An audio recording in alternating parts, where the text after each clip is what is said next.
Welcome back, everybody, to our second stream for the day. We're waiting expectantly for the third match of today, Robert Fletcher against Ben Rothman.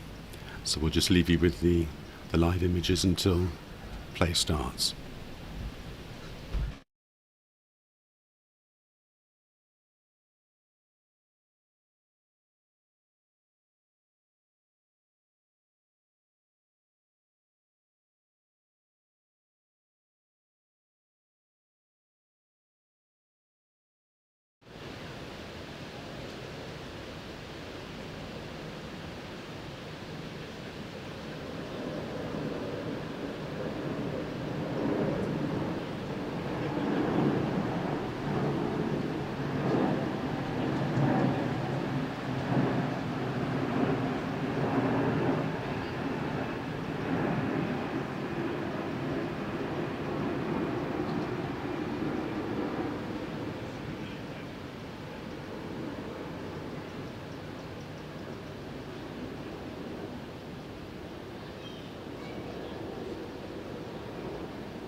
So we've switched to lawn 3 and we'll leave you with this sort of static camera shot.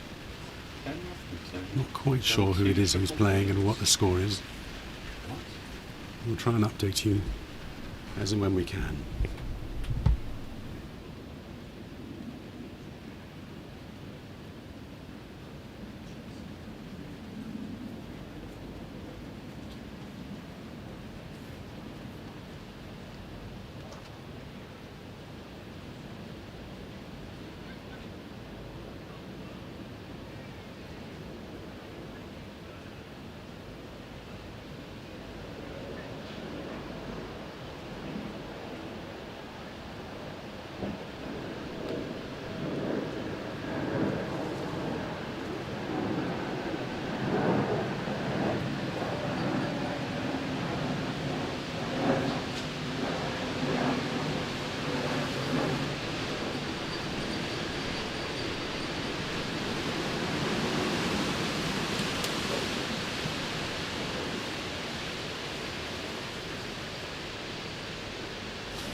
So that's the best update we have. Not sure that that's necessarily reflecting the very latest score.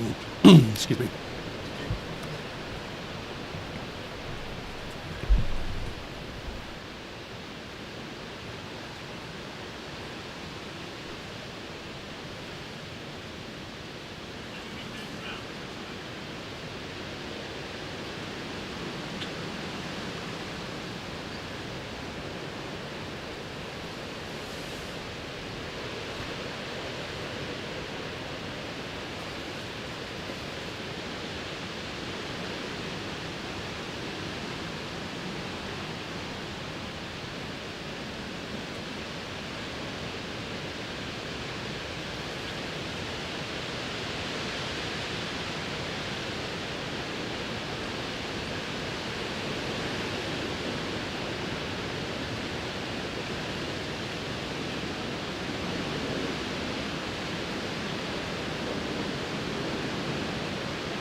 Hello again. Just to confirm the players that we have on lawn 3, we've got Stephen Morgan from the United States, who's playing Lachlan Berryman from Australia.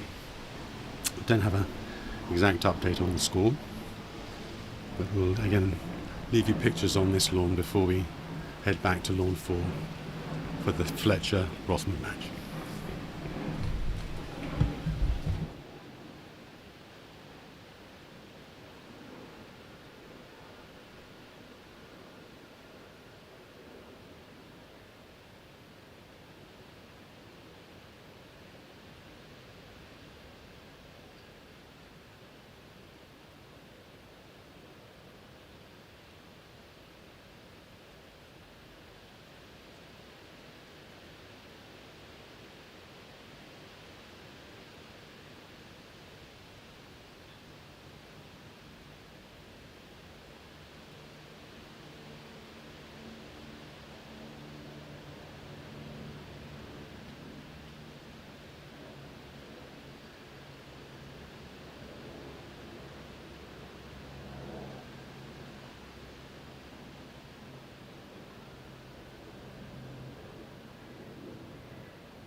Six, 26. So, I'm sure Mark Warner quite an interesting player. Like, I've had times when I found him unplayable, and other times I've not had to play that well to beat him. It's quite variable. Yeah.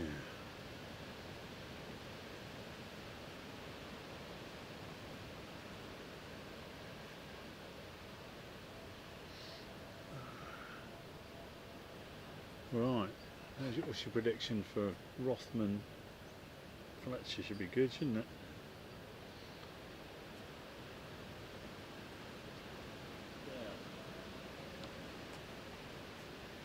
Yeah. Any thoughts about what's going on with Aston this season? Because he's been a little bit perplexed when I had a chat with him.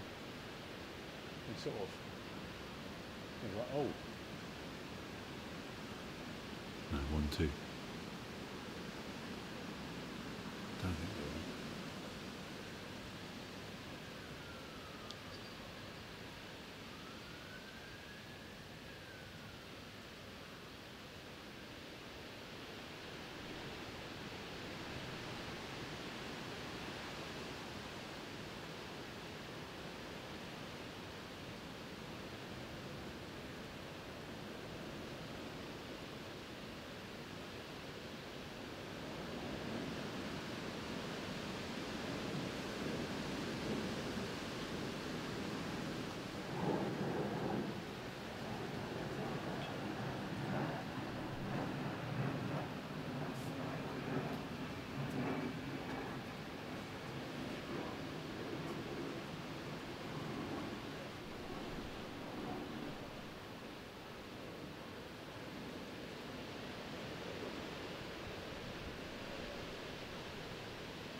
basically half the cost of mine in the other place. Burgers and all sorts of club sandwiches at the bar. And there's a there, which is a lot more money.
Reg got a 6-2 pull.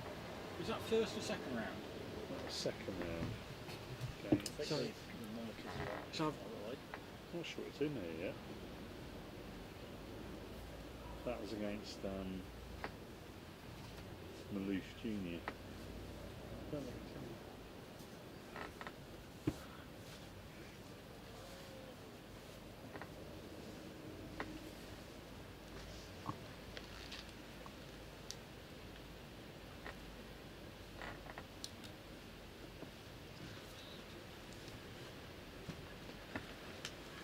Just catching up on some of the scores here, Keith, while we wait for Robert Fletcher against Ben Rothman to start.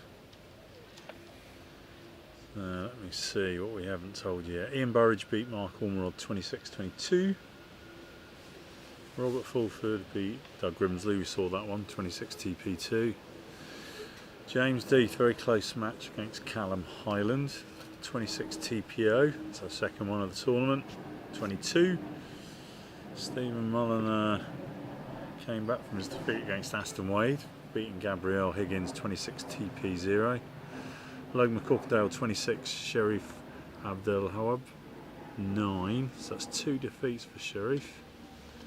And then Gavin Carter beats another Spanish player by the looks of it, if I remember correctly. 26-17. It's not in the official results yet, but I know that Reg Bamford's done the first 6-2 of the tournament, beating okay, that's good. Carl Maloof. Hold on, we've had some more updates. Here we go. Yeah, Tom Coles beat David Druitt 26-12. Yeah, as confirmed, Reg Bamford 26-6-2 pull against Carl Maloof. Ian Lines beat Alison Morm 26-10. We saw the Blakefields Omead game. Yeah. We've got Marcus Evans coming over. He's had a good start to the tournament so far. Yeah, we saw Blake beat Omead 26-13. James Hopgood beat Bruno Hess 26-13. Zach Watson, another TP, 26 TP, beat Gavin Carter 9. Marcus Evans continues his strong start at the start of the tournament, 26 TP 0 against Stephen Wright. And then the last result we just had in, Stephen Morgan 26 TP beat Lachlan Berryman 26 TP 1. So we're just waiting to see the other matches playing out. It's one of the obviously the slight challenges of having 3 games in a day when some people finish early and some people have longer games. Pretty sure Robbie Fletcher has finished, is what we've heard from elsewhere. I think Ben Rothman's still in play. I think he's ahead, but that game hasn't finished, so hence we're waiting for the final game of the day. So those of you that are listening and just watching lawn footage at the moment, so we've got 8 blocks, 10 players. Everyone plays each other once. The top 4 go through to the main knockout, which is 32 players. That is seeded, and then it's knockout from there. Best of 3 initially, and then becomes best of 5. So you can already start to see some of the better players starting to exert themselves with 6 people are watching. healing turns. In Reg's case, 6 people. He's on now. Putting down a marker. And the line. Some of the lawns you're seeing at the moment we can't see from where we are, so I'm relying on slightly delayed footage to tell you what's going on.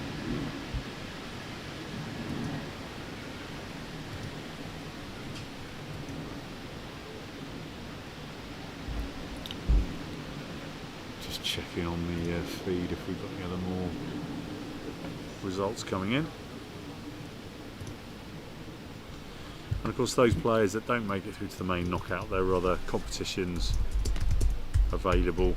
The Shield, the Bowl and the Plate. There's also a Swiss that people can play in, so those that have come a long way to playing these championships still get a chance to carry on playing, not necessarily at Hurlingham but some of the other venues that carry on playing world class croquet and get the most of their money. If I want to. I can't see the chat. And we're going to go over, hopefully in the feed, we've gone over to the Surbiton webcam. So this is This is very new, isn't it? Yeah. I'm just going to move myself a bit closer to the footage, but I can see people walking around on the on my feed for the Surbiton camera, and hopefully we can give you an update from there. So that's one of the venues that's going on. I'll see if I can work out who the players are.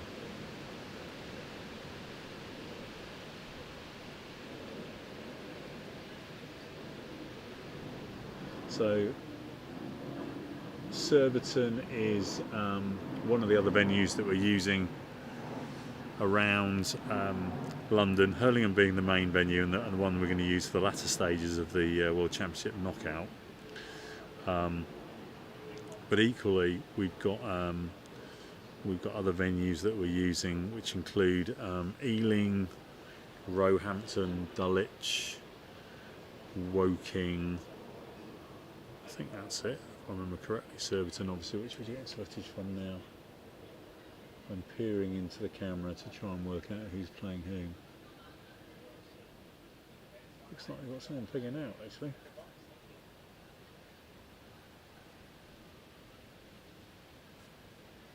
There we go, that's the end of that game.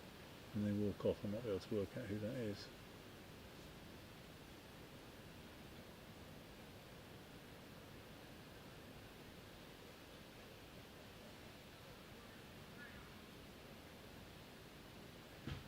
Yeah, it's a bit of a shame that we've the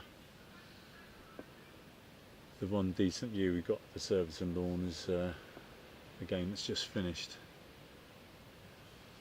If anybody wants to, if anyone wants to work out what the players are, I'll give you a bonus prize if you can stick it in the comments. Let me just let me go to the comments.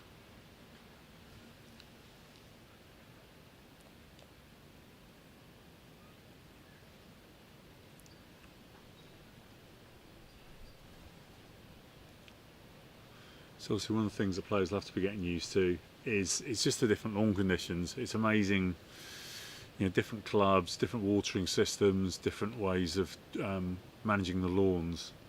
You can get significant difference both between venues, but also from lawn to lawn. Like Surbiton, traditionally the lawn, as we're looking at this lawn now, there's many lawns to the left, some of them a bit closer to the stream that runs past the club. So usually the bottom lawns, as we call them, run a little bit slower.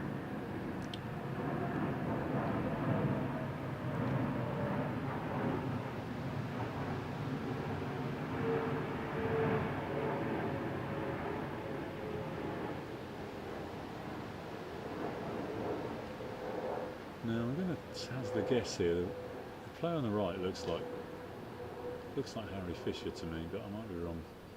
At Surbiton, oh, it looks like James Death, is it, in the approaching rover?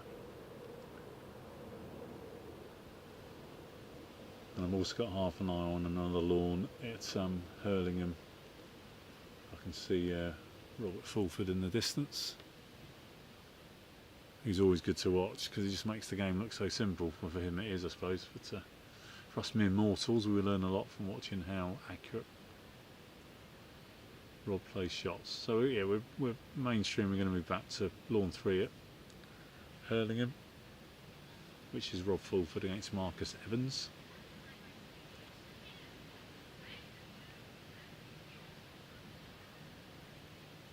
Rob's going to go again, corner 2 opening for him in response to what's been a super shot opening from Marcus Evans. Marcus's ball is just north of 5 and a bit west, and Rob will be going just slightly out of corner 2, south of corner 2. It's a fairly standard opening. The reason that Rob will do that is it's a relatively defensive shot, so if Marcus can hit this ball, it's not a trivial roll shot to try and load somewhere around beat 2 and also then go down to his ball and make a hoop 1 off his partner ball. So it's probably the most defensive part on the lawn you can go following a super shot opening. Let's see what happens.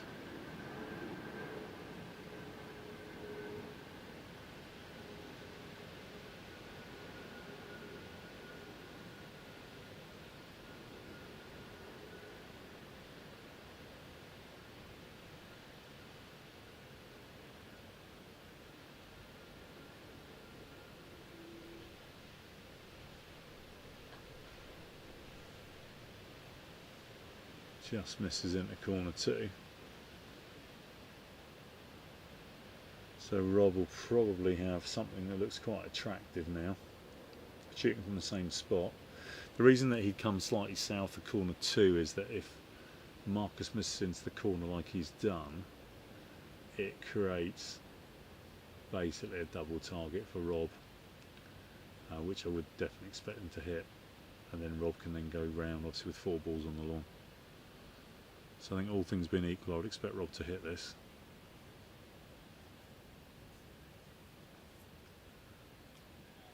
But we're all human, so who knows, right?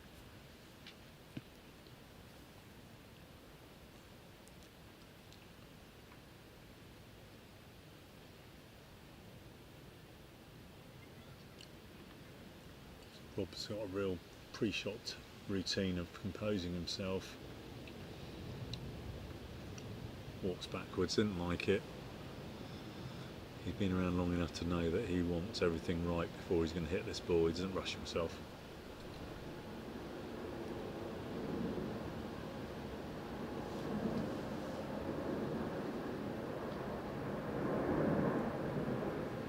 Yeah, hits the black, which is even better really, because he's kind of pushed yellow into the lawn slightly as well. So they've got a replay on that one. Nice clip on black, the outside ball. So given where that Marcus's blue is, the first shot onto the lawn, it's a relatively short shot from there to get blue up to 1. Assuming that's the way Rob goes, but yeah, I'd expect Rob to pick up the break here and go as far as he wants to go. Whether he was going to try a 1-back leave, laying up to the 6-2 pool, I would suspect that he will, to get the practice in. Nice dolly rush down, rushing yellow down towards blue, making 1 off blue. Black is not in a bad position for 2.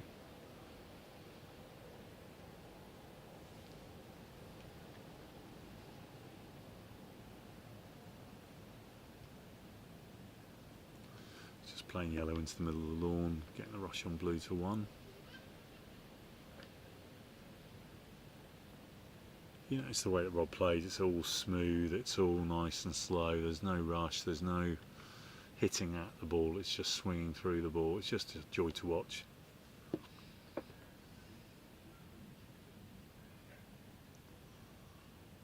As expected, blue's rushed right in front of 1. And off we go. I was very privileged being a member of Colchester Croquet Club, where Rob was originally a member, to be tutored by Rob as when he was at the club, and yeah, it just, not only does he make things look easy, when he's telling you where to put the shots, it feels easy as well. It's just unfortunately you can't have Rob Fulford walking around with you every time you make a break. Nicely through 1. So he'll just tap blue here.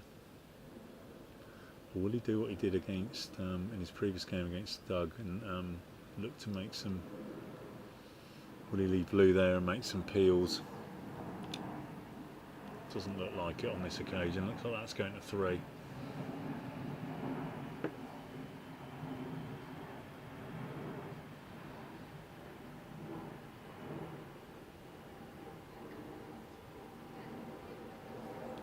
Just looking across at the lawn so I can see where that's gone. Yeah, lovely pioneer for 3. Gets the rush on yellow, probably move this up towards black. Because black isn't particularly close to pioneer, he'll move yellow up towards black, so he's can position nicely for 2. Yeah, lovely cut rush up the lawn. So now he should be able to get in behind black fairly easily and make hoop 2 off black.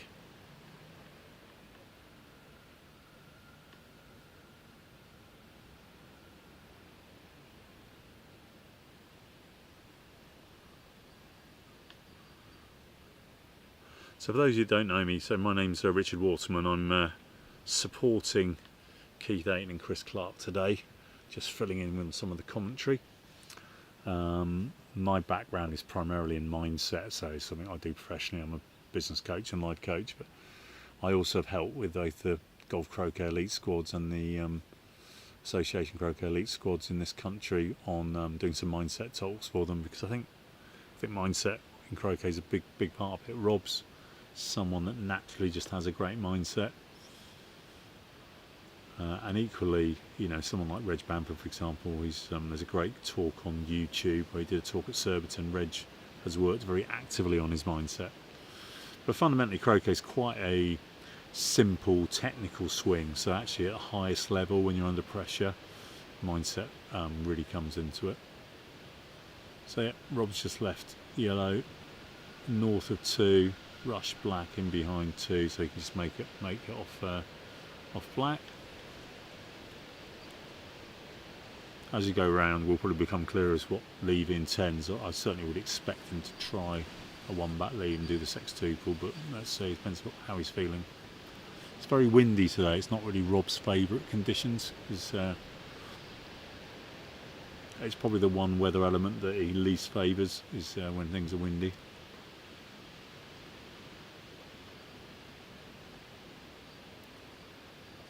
You see a lot of players, whether it's making hoop 2 or hoop 4, will often run the ball through to the boundary. It just enables you to loosen things up a bit. It also gives you a predictable starting position for your striker's ball, because it's going to come a yard on from the boundary. So you see a number of players will run hoop 2 or hoop towards the boundary if it's appropriate for the break.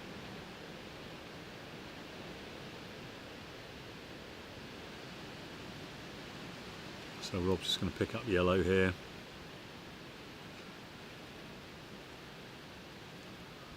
And then we'll manoeuvre Marcus's ball into the lawn, which is sitting next to 2. You see the importance of having good pioneers, because Rob's put out such a lovely pioneer to hoop 3. It just enables you to relax a bit more about the other balls that you're playing, because you know you've got a ball in really good position for your next hoop.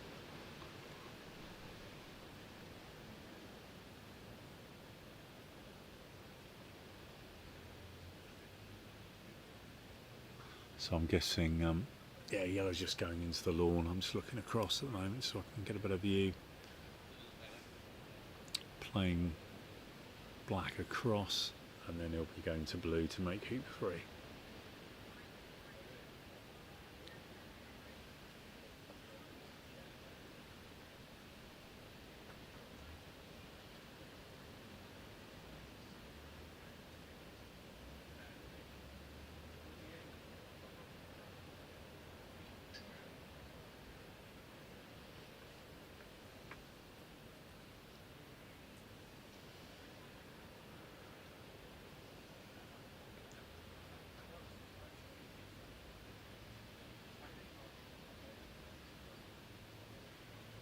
Yeah, so Rob's such a good time with the ball. He doesn't ever really have to hit anything particularly hard.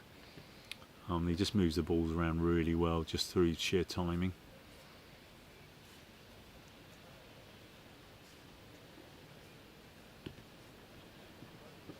So yeah, making hoop 3 off blue. Good pioneer for 4. Ball in the middle, we call that the pivot ball. So that's kind of like your spare ball that you can use to position yourself better. But no, it's all control position, control hoops. He'll just run this through just enough. Yeah, maybe went a little bit further than he normally would like to, but yeah, can just nudge this across and then play this down towards 5.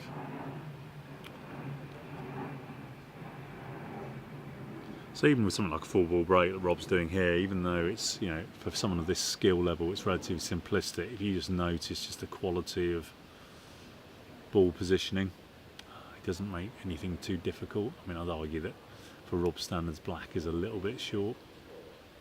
But again, he can move yellow towards black and give himself a nice, easy rush down to hoop 4. As we see him come through hoops 4 and 5, we'll probably get a better idea as to what leave he's intending, depending on where he positions the balls. Nice short rush on black.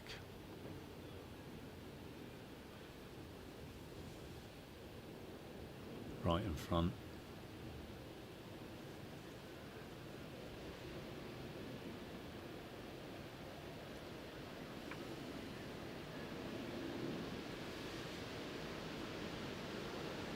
just adjusting some of my technology here while I watch Rob going through 4. No big dramas.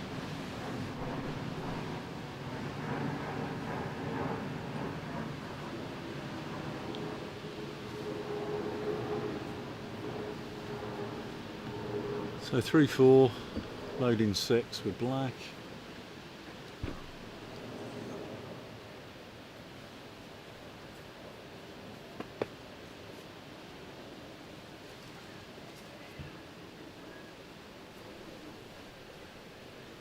So I've just got Chris Clark joining me here on my right, Keith 8 on my left. Doesn't obviously looks like a 1-back lead at this point, Chris, but Yeah, I think we're just changing to the main lawn again, which viewers may not be entirely comfortable with. But we've got lawn 4 is our main coverage of the day, and we've got Stephen Wright from Scotland against Stephen Morgan from USA, and double bank with that later on. We're going to have sort of the top match between Robbie Fletcher and Ben Rothman. But we'll just watch the opening of this other match. And Stephen Morgan's played blue to the east boundary.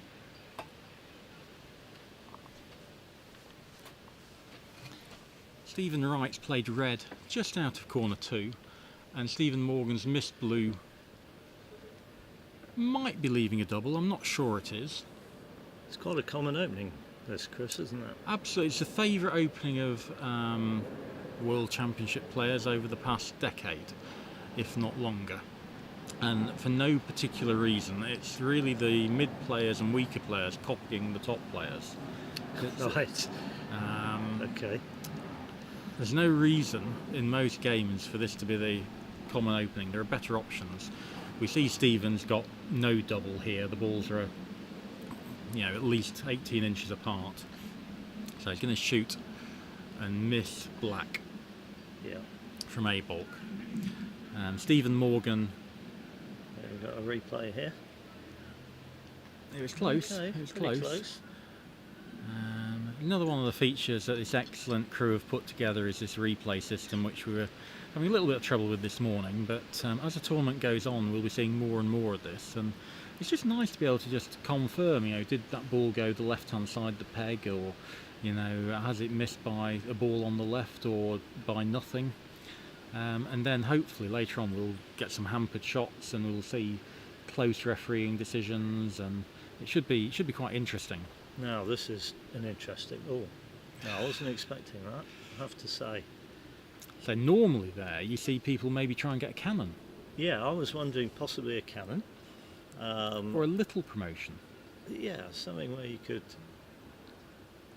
I mean, he may have tried to cut black into yellow so that yellow came more into the lawn. But you always want to protect against playing it so hard that if you get it in the middle you end up here. Yeah. It's actually not as bad as it looks. This yellow has actually gone in. That's not quite on the yard line, is it? This is quite a long takeoff, and he wants to rush to somewhere. Red or hoop 1. And he's got neither, I think. I think he can cut that to red. He's looking at both options. Which one's he doing? He's going to I hoop can't 1. Tell. He's going to hoop 1. He's looking at 1, isn't he? Yeah. Yeah. Right. So it's north of it. Mm-hmm. About 5 yards northwest of it. Not an easy place to get a rush back to black or to red, well, really. The way he's played it, he couldn't really do much with black, could he? Certainly. Black being on the yard line still, more or less, is not good. He was kind of forced into doing a takeoff from black. Whereas if he'd been able to, if yellow hadn't been so far away, he could have got black more into the lawn, which gives him more room to get behind it, doesn't it? Correct. He's just played a thin takeoff there, accepting he's not going to get a useful rush out of the hoop. So he's almost certainly going to end up approaching hoop 2 from red in the corner.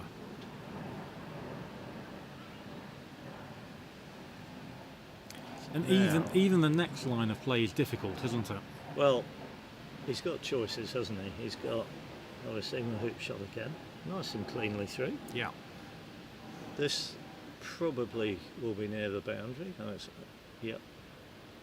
So he'll be taking Croquet on the yard line from there. Well, I'm going to say yellow's going to go in the direction of hoop 3. I agree. Blue could go to black. I think he's going to go to red. Or go to red. And he's looking at red, isn't he?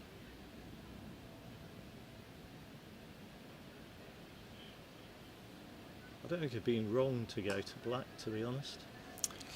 That's again, it's one of my bugbears, that Keith. I mentioned it at the Opens, but Stevens played that shot, and where his mallets ended up pointing Yes. is nowhere You near did mention that. I remember where that, yeah. he lined it up. And I Yeah. want to line it up at the halfway point, Yeah. and I want it to finish at the halfway point. It's a perfectly okay shot. He's got a 5-yarder at red. He's got a good yellow at 3.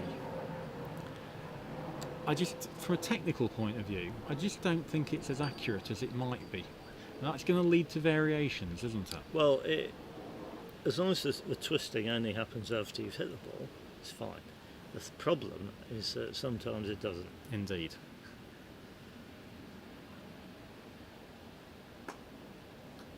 Yeah, well, Stephen's a good single ball player, isn't he? I think. Yeah, he's got a lovely Irish grip. Yeah.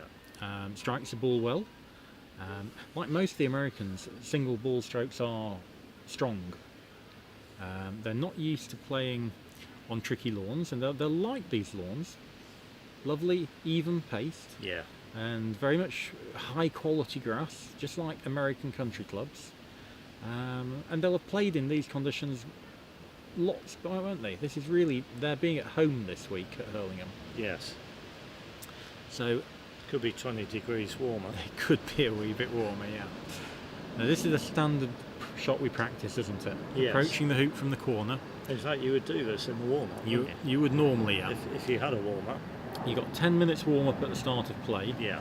and this is something I don't do if I've got 5 minutes warm up, and something Okay. I do if I've got 10. So good shot. Red's just off the north boundary. This is one of these, from what we've been seeing so far today, this needs stroking through, doesn't Yeah. it? Not slamming. Yeah. Just stroke it in the middle. Yeah. It will go through. Yeah. Okay, that was... Firmer than it needed Yeah, to I thought it was in between a stroke and a smash. Anyway, be. Lovely replay Lovely there. outcome. That is a really nice replay that our team's put together. So useful rush. Just knock it a few yards and you've got a yeah, straightforward how's croquet. his stop shot? I would have thought with that mallet it's quite good. I'm trying to see whether it's an Earhart. I think it might be an Earhart mallet, this. Okay, and who makes that? Now, again, my memory and my name's just gone to pot. But I don't know, it's an American, it's North American maker. Hmm. And they're quite light. Yeah, And I think they do have quite a good stop shot. well, that's pretty good, judging by that.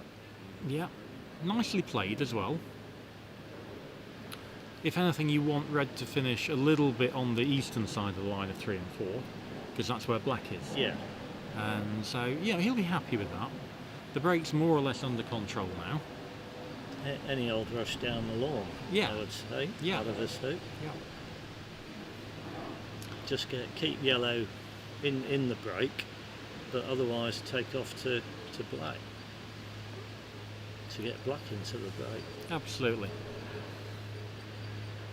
Now these are the ones you don't really want to rush, want to run yards past yellow, do you? Not really. I mean that's, yeah. And, you know, if Made sure of the hoop. if you're watching Bamford run that hoop, Yeah, he would have got a rush on yellow every of time. course. Yeah. Again, now you go right. Do I do the split roll, sending yellow to 5, which is what he's going to do, or just do a takeoff? Takeoff's probably safer. So if you twist on that one and get it slightly wrong, you're sending blue off the lawn, aren't you? yeah, and He's played that well though. certainly balls of past eras. If you got a cold day or it was raining, Mm-hmm. you might just sort of squirt out to the side a wee bit. So getting those shots played technically well were really quite important.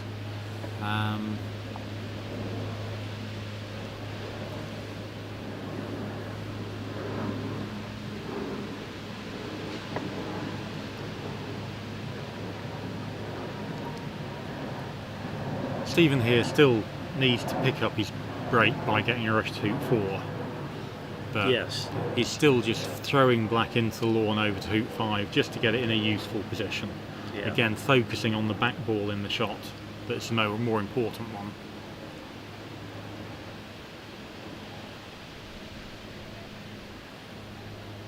Well, at this stage, you'd say he's definitely got the break established. And he'll be making 9 hoops. Yeah. Won't be going for sextuple, and Is he a man for a diagonal spread? Do you know? Or? I'm pretty confident he's a diagonal spread man. Yeah. I seem to remember he beat Jenny 6th turn in the 2017 McRobertson Shield, Did he? and diagonal spreads all the way along.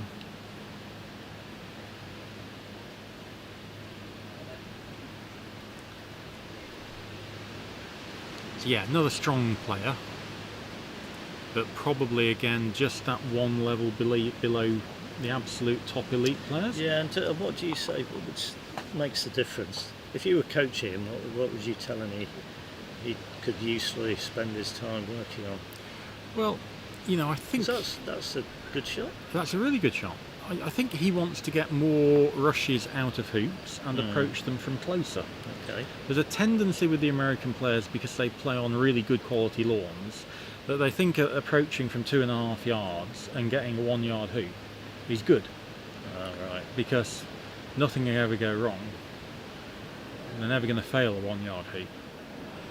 Whereas when they start playing in more difficult conditions, those sort of less tight elements of their game start being found out. But this should really be very much meat and drink to him, Yeah. and he should be in his comfort zone, settled in, knowing he's definitely making 9 hoops. He's already got partner set up behind hoop 5 to send 2 back early, Yeah. and there's a lot to like about Stephen's game. I like his flatness of swing. Mhm. I like the fact that generally hits the ball a reasonable pace. You will find he runs the odd hoop a bit further than I would like. There's the odd 7 yard return okay that creeps in, and that could be improved. And then just occasionally his leave might not be absolutely perfect. He might leave half a ball open or not quite get the wire at the peg.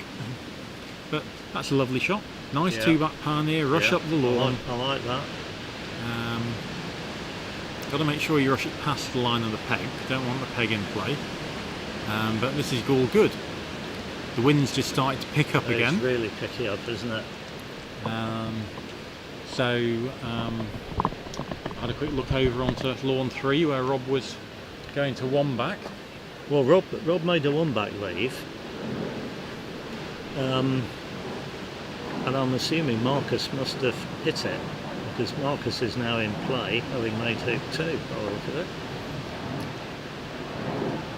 So that's going to be an interesting one that will be going on some time. Yes.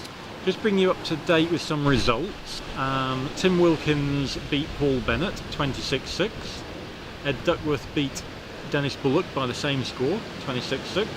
Duncan Reeve beat Peter Payne 26-3. Dominic Nuns beat Max Walderdorf 26-1. Robbie Fletcher beat Ian Burridge 26-TP0. Stuart Lawrence beat my fantasy pick, unfortunately. Oh no. So Andrew Hobbs has Nightmare. gone down 26-18. And the big upset, Another big upset. Ewan Burridge to 2 out of 2 with a 26-23 over Mark Van Loon. And he beat Sharif He did. this morning. He's having an absolutely monster day. He's having a monster week, isn't he, really? So Qualified. very, very Qualified. impressive. Yep.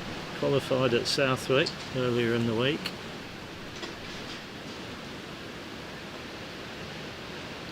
Just a few crashes in the background Yeah, as we- this wind picks up. Hurlingham barbecue setup took a hit just then.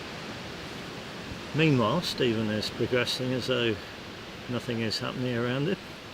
And he hasn't done anything with the balls at one back to indicate he's making a new standard leave or a more standard leave. So this is again looking like a diagonal spread. Yeah, it is. I'd like to get a ball near the peg before making one back, or at least nearer than red is, say.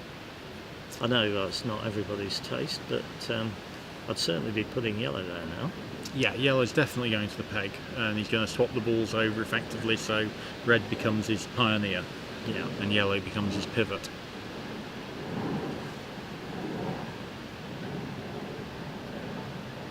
I mean, this is fine, but occasionally I used to get the ball at the peg pretty well positioned before making two back. And I always like to get it positioned before making three back. But ideally, you don't want to get need to get a rush out of three back. So it's nice if you don't have to. Yeah.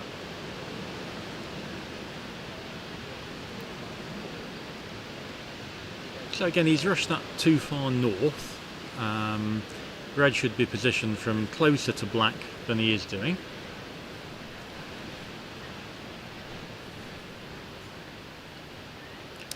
So blue just having to move a bit further than we'd like it, and again red as well.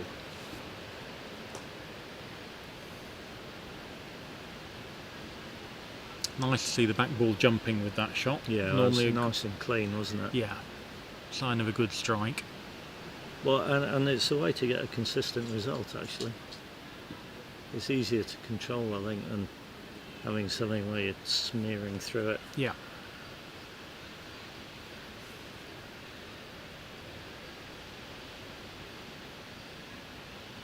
Now here's a question for you. I asked you what you would tell Stephen if you were coaching. Are these things do you think Stephen's aware of? I would think he knows he needs to just get a little bit tighter and get some more rushes. Mm-hmm. He'll know what his strengths are as well. He's a very solid player.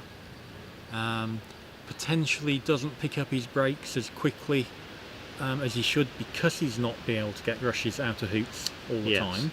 Yeah. So he's often at hoop 4 and he still hasn't quite got control of the balls. Yeah. Whereas really after hoop 2, sometimes after hoop 1, but always after hoop 2, I'm hoping I've got reasonable control. Yeah. Well, you need your first pioneer properly placed, and then make your next hoop, and then that should be it, shouldn't it? Exactly.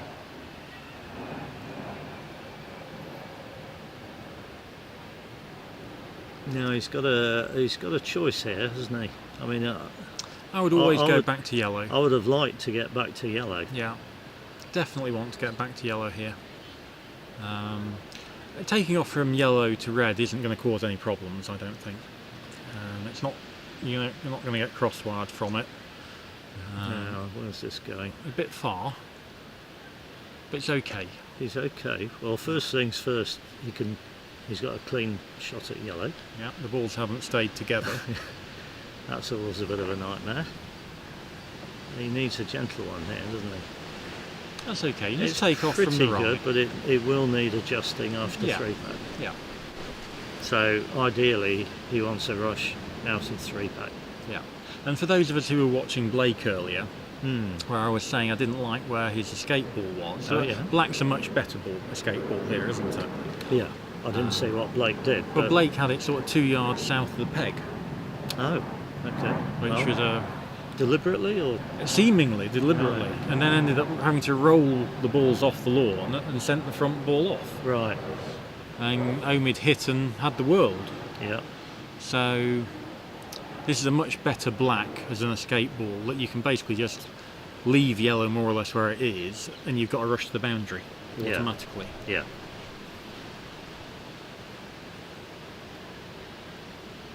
Again, it's quite a good shot. He should get a useful rush out of this. He's taking a bit of care here. Yeah, he's done well.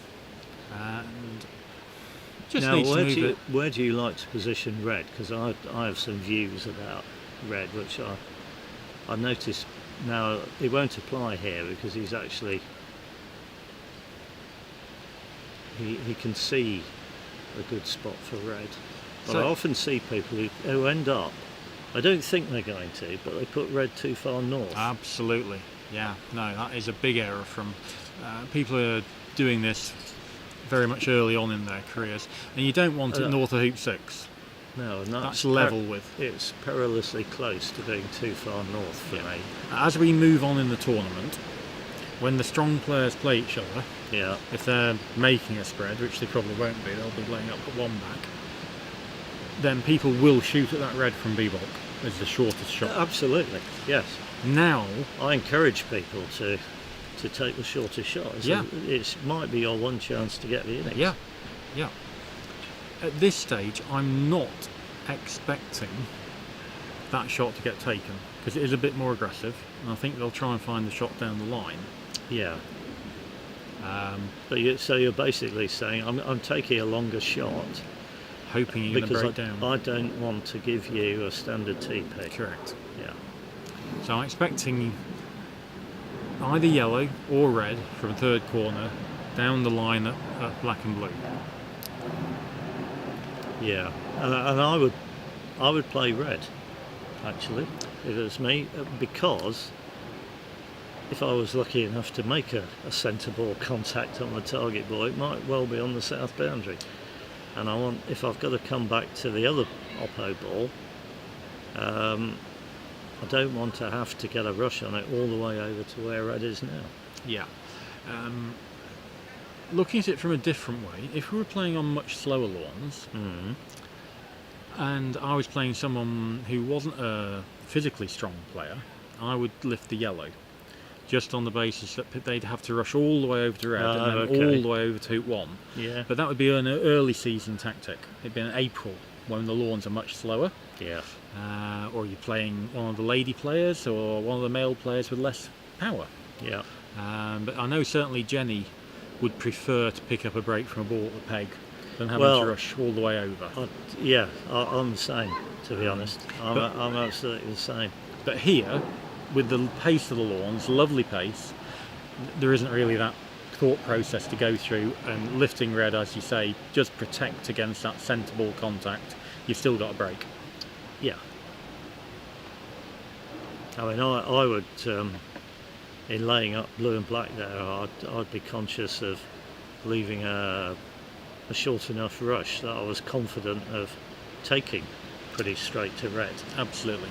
And that might change. You know, when you're on form, that rush might be 4 feet. And when you're not, it might be 2 feet. Indeed. Yeah. And for me, 3 feet and 18 inches. But yes. Same principle. Right, so we found this. Well, Doug just smoothed this off, and the equivalent of rushing black to the south boundary.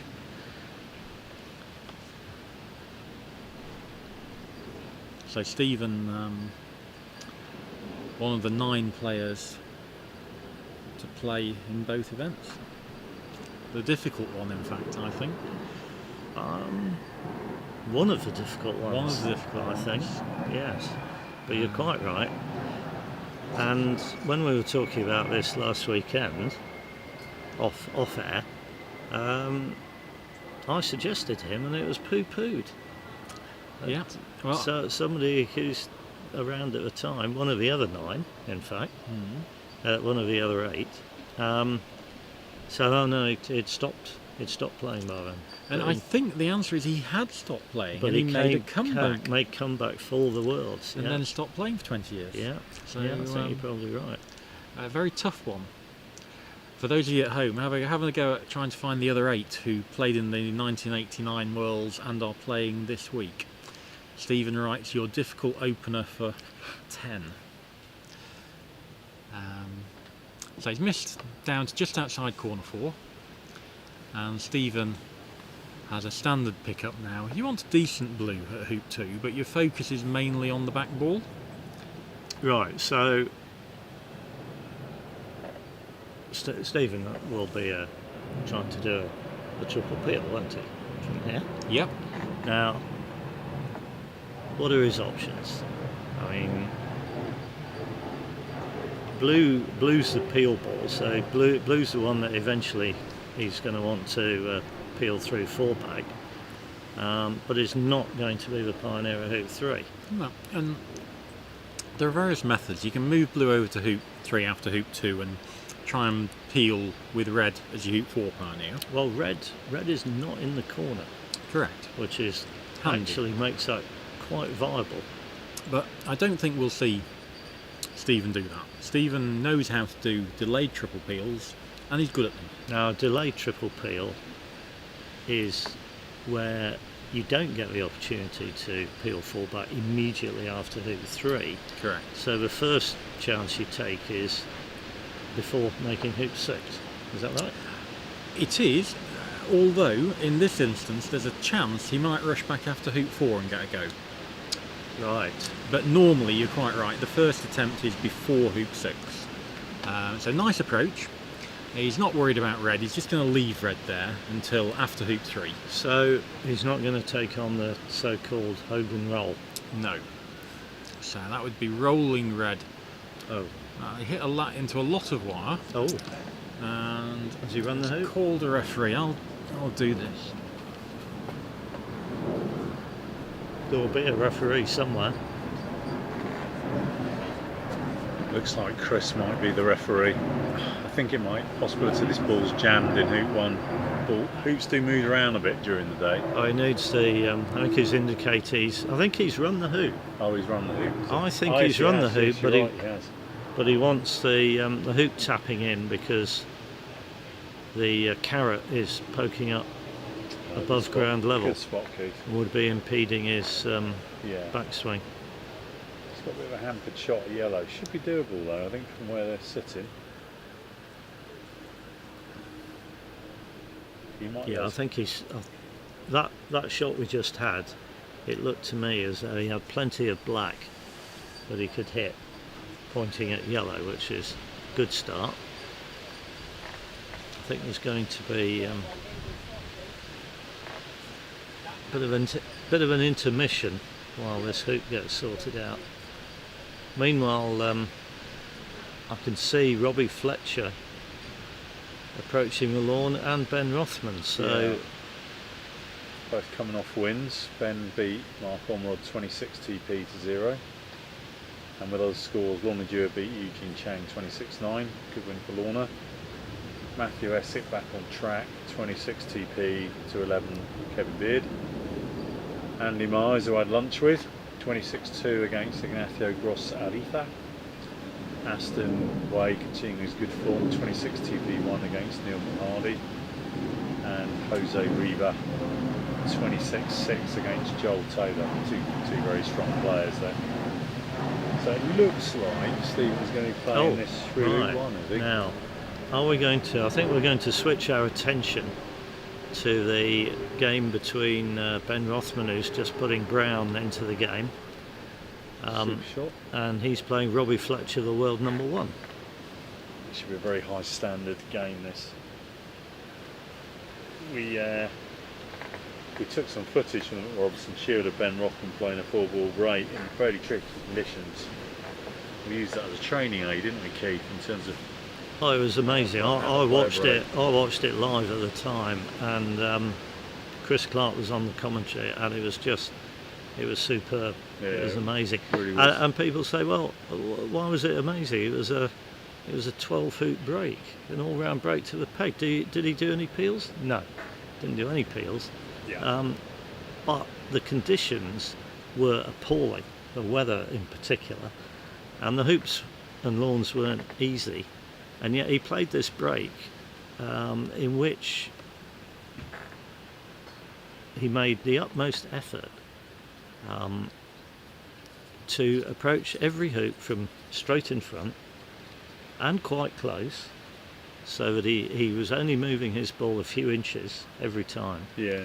And then he would arrange to have a reception ball, which he might do hoop and roquet on.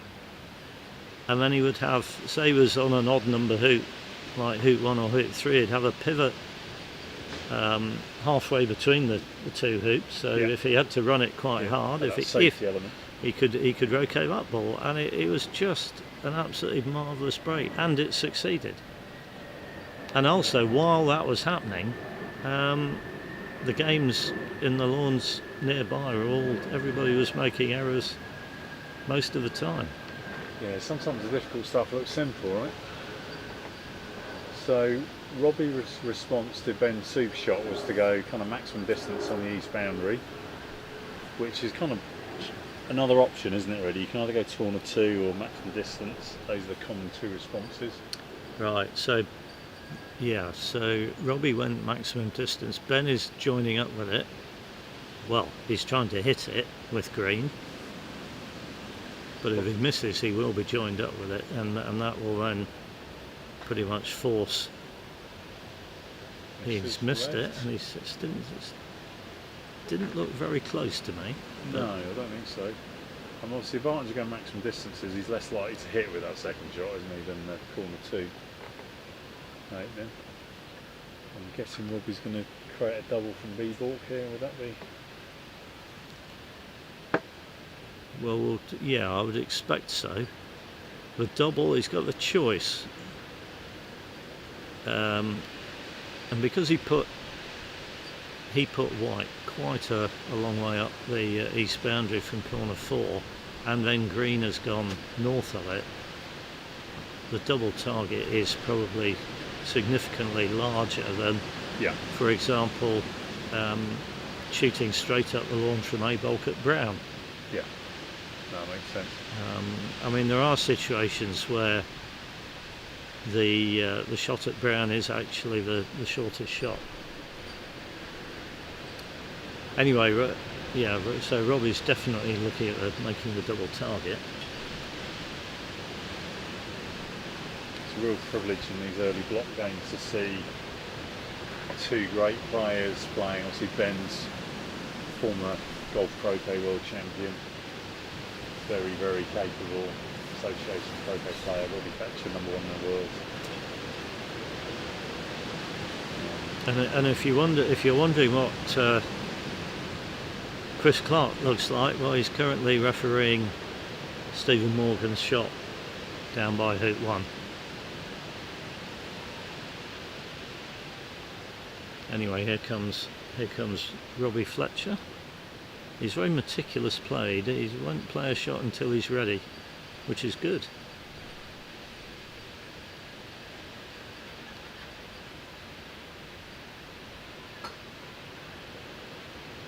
Nailed it. Yeah. That is when somebody does that. If he'd hit the right hand side of green, or as he actually did the left hand side of white, you know he's hit the middle of the target. Yeah, it all looked pretty smooth and collected, and I think. I'll see. Now, go ahead. well, because he's now got his croquet stroke, and he will be sending White as a pioneer for hoop 2.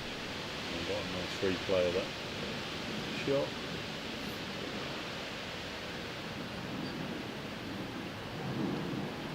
Going to green, and he's then going to green. And then make hoop 1 off Brown. Yeah. Will he be particularly bothered about moving green in, or just the take off to Brown at this point, Pete? Oh, I think the key thing here is to get the rush on Brown to hoop 1. Yeah, I think I've definitely been guilty in my croquet. I've been a bit greedy and kind of rolling everything to the lawn, but Well, you might be tempted, because you might look at White and go, well, that's not a very good pioneer. I can get a better one with green. But if you do it at the expense of not getting a rush on Brown, end of break. Yeah. So he is definitely doing a takeoff.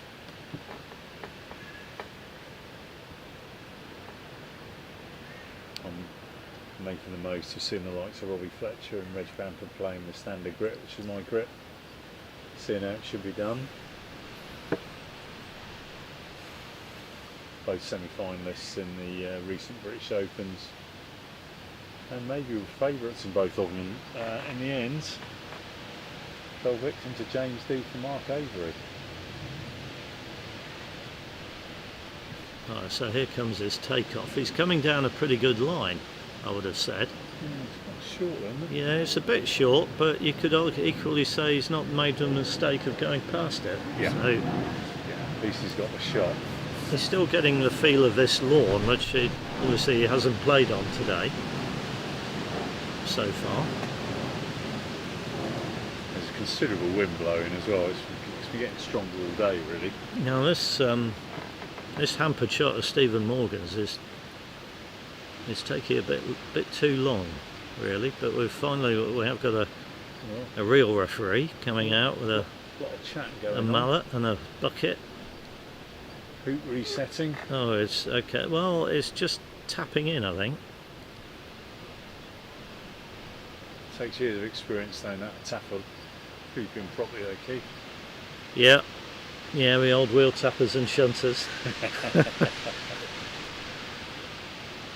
But you are allowed to do that if the carrot is sticky up. The carrot's the bit that goes in the ground. Why is it called a carrot, Rich? Because it looks a bit like a carrot. There we go.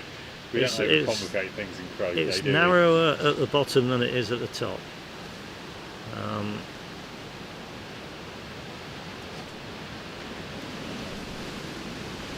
Now, you see, we've got this in shot now. Yeah. It's the only show in town on this lawn at the moment because Robbie's waiting to rush to that hoop.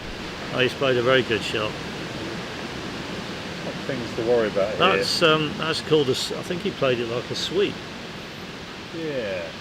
And that's where you don't play standing up. You play with the mallet shaft horizontal to the ground. And it just gives you a bit more of a chance to pull your ball onto the target line. Yeah, you're trying to get a bit of spin on you just to try and pull the ball across. Not allowed to rest your arm on your leg when doing that. Made that mistake before, despite knowing the law. Bayes now should be alright with this break. It's just composing himself to after quite a lengthy break. Yeah. Coming up to blue. Yeah, nice yellow as well. Right, so Robbie can now, hoop one is clear, so Robbie can now take his rush. Now, we're calling it a rush. I'd call it a hit-in for me. Yeah, for me, it's a decent length. I'm hitting it first, and I'm worrying about position second. He is looking at the angle to cut this in front of hoop one. Yeah. I might do the same, but I'd be absolutely delighted if I hit this in the middle. Yes. And actually, the key is just to play that nice smooth shot that actually we associate with the likes of Robbie. And he's actually hit it on the wrong side, so it's gone further away from hoop one than You'd still it was probably pointing. back him, wouldn't you? But not ideal. No, it's just it's not the absolutely trivial start you would hope for. No. And that's caused by, well, he chose to go to green. He didn't have to do that. Yeah. He could have played a fairly straight, well, only a slight split shot, sending white to 2 and going to brown straight away, which would have moved his ball a shorter distance, albeit he would have been going across the rush line. He chose to go to green, which lengthened the shot to get onto brown, but he was coming much more down the rush line. Yeah. Now, Chris, tell us about your fun at hoop one. So, from where we were sitting, it looked like Stephen had maybe failed hoop one, but it's actually well through the hoop. Right. And he had a hampered shot, Yeah. and the carrots of the hoops were protruding. One of the things you're allowed to do is have the carrots put flat, so they don't impede the mallet coming through. Yeah. So that's what he was asking me to do, and But you didn't have the equipment. obviously one of the problems of having the groundsman set the hoops rather than just the normal croquet referees Yeah. is that the equipment disappears for hoop setting. Right. So it took us a while to find a hammer, Yeah. and my feet aren't really in the right position to just hammer it down with my feet. So Right. So we're looking at Robbie now. He's approached hoop one. He's done it with a split shot or a thick takeoff. and this is a really tough hoop normally. And But we're expecting him to just smooth it well, through, aren't my question is he going to hit it too hard? He's hit it quite hard, Yeah. and he's failed it. Yeah, and that's what he was doing at the Opens, the AC Okay. Opens, just failing some hoops that I Well- thought were easy. The hoops were harder though. They were harder, there's no doubt about that. I think if we get a replay of the hoop, we might see it just hit it into the near wire. Yeah, yeah. And obviously hitting into the near wire at an angle really should never go through. So just a poor hoop stroke. This Well, is, it had the, as they say in cricket, 2 sounds, didn't it? It did, yeah. The question is, why did he end up having to approach from there, having hit in fourth turn? Off a Well, super did you shot ball? did you see? Did you see? No. Right, so he hit fourth turn, Yeah. the inside of a double, Yeah. and I guess that went. It probably went somewhere north of 4, maybe. Right. Well, maybe even a bit west of that. Missed it. And then he had to decide whether to put white to 2. Yeah. Well, he put white to 2, Yeah. but he had a choice of going to the ball left on the east boundary Ah. or going directly to the super shot ball. Yeah. And he chose to go to green on the east boundary, Right. which gave him a takeoff, Yeah. more or less down the rush line. Yeah. He was short, he had a 4-yarder, and it wasn't pointed at hoop 1. And hit it in the middle. No, he hit it on the wrong side. Wrong side. Slightly on the wrong side. And then I think he saw where he approached from. Yeah. Yeah. Yeah. And it was a positive approach, wasn't it? Yeah. No, he didn't just play a thin takeoff. But I would have thought that was sort of Ben's length that he'd. My word. Well, we've already had double the amount of mistakes I thought was possible in this game. Yeah. Oh well. So Ben's going to have a 2-inch Croquet. I think he'll hit this one. we're I think he'll hit this. I'm confident. we're assuming he's just going to go straight to hoop 1, aren't we? When he's not going to bother going to green or I white. don't think here. there's well, the calculation you make, whether you you do it consciously or not, is having made Rocade 1 ball, which of this one or the other 2 am I going to use to make my hoop? Yeah. And the equation here is, if I went to one of the other balls with the intention of using perhaps the third ball, would I get closer or in a better position than I am now? No, I think the answer's no. And I'm pretty sure the answer's no. So Oh, he's done. that's what I call an American approach. He's got straight in front of the hoop, Yeah. but a long way back. It was a little bit tentative, Yeah. I thought, but it did keep going. Yeah. Just that extra foot. And I could imagine he could run this anywhere between 2 inches and 20 yards. Yeah. Do you think we're in danger? No. No, It'll be okay. smooth, but it might go through 20 yards. Oh, it's Yeah. smooth. Yeah. Yeah. Got a nice bit of wire just to Yeah. take a bit of pace off it. Yeah. And now he's easy range But within. he did have pink. white. He did have white down here if need be. Here's a replay of that. Yeah, that's lovely hoop, actually. Now then. So he's finally taking over Robbie's break, Yeah. you might say. Yeah. It's never a nice feeling, that, is it, when you set the balls up for your opponent. Twice. Twice. I Yeah. mean, yeah, you could have told me Robbie could have played 9 block games and made 2 errors, and I could have believed you. I've just seen 2 in 3 minutes. Yeah. He was so good at the GC Opens. I just thought, Well, I talked to Reg about the GC Opens. Yeah. He just said he was unbelievable. yeah, he was. Unplayable is what he said. Yeah, Couldn't no, play against him. That first game, he was unplayable for the final.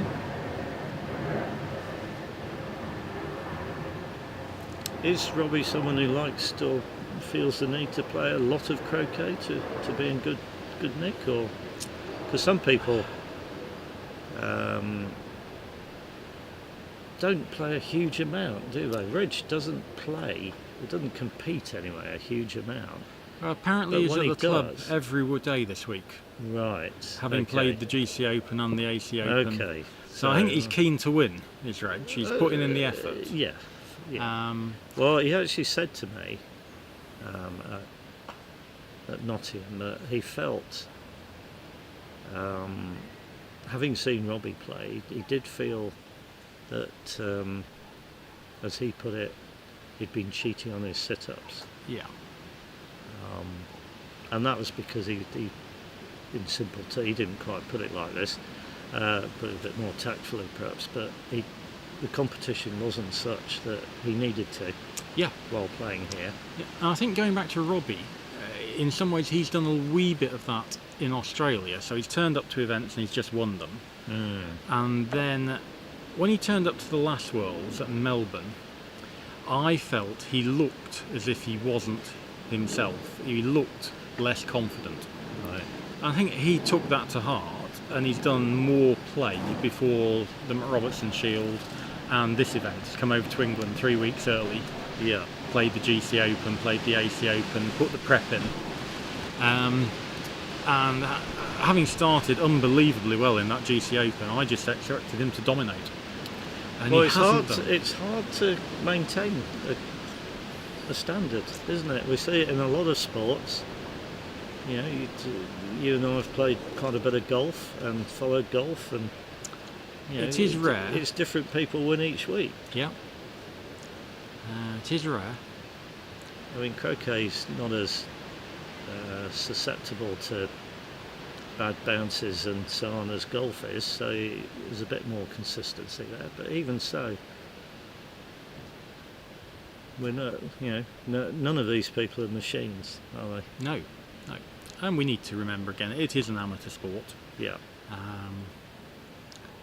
So, But I read an article. An article appeared somewhere online, about Robbie, that he'd been going to the gym 3 times a week and doing it 1 or 2 hours practice a day back home. well, what is clear is Robbie's lost a fair bit of weight over the last year, 2 years, and obviously part of that will be trying to manage his diabetes. Right. Quite important to lose any tummy fat there. But yeah, I'm sure it will also help if he has been going to the gym and just, give yourself a little bit more muscle mass. Yeah. Meanwhile, we've been talking about Robbie, but we ought to mention that Ben's the one who's actually playing the break at the moment. Yeah, he's just played a slightly careless shot into a double banking ball, and Yeah. the rule is you just replace the double banking ball there and agree with your opponent where the rushed ball would have gone, and normally it's pretty straightforward, just to carry on that line through the ball. Always try and mark double banking balls if you think you're going to be going close to them. It's good etiquette to do that, isn't it? Yeah. Rather than go, well, I'm not going to hit it into the double banking ball. What are the chances? What are the chances of hitting it into another ball 14 yards away? I will have.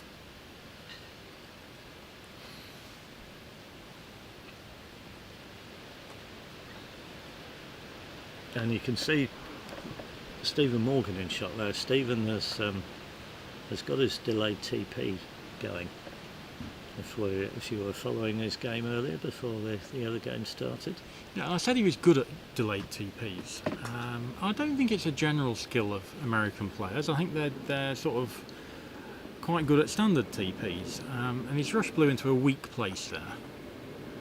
I ideally wanted to rush it a lot further north, and so he could send it 2 back. Ben, in the meantime, has gone to the ball on the east boundary and he's going to start digging that out.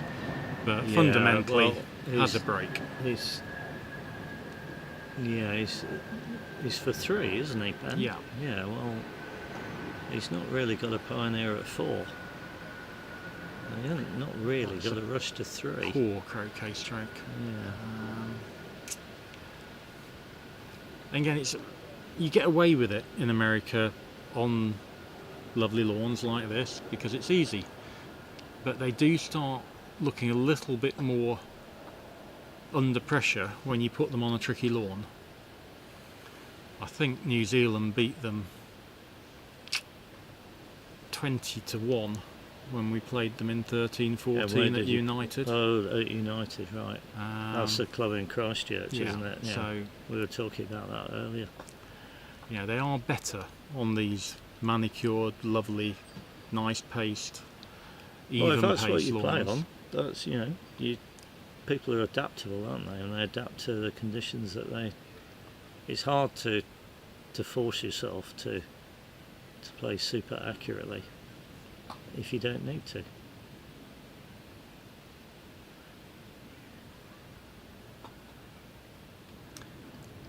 So again, he'll hit green because it's the closest ball. You'd normally think he would have hit pink because it's the ball he approached the hoop Yeah. off. But you'll probably leave this at hoop 6. Yeah. Take off to pink. Get some sort of punt down the lawn on pink. Stick it to 5. Get a rush on white to 4. And I think Ben's another diagonal spread player. The Americans generally prefer diagonal spreads.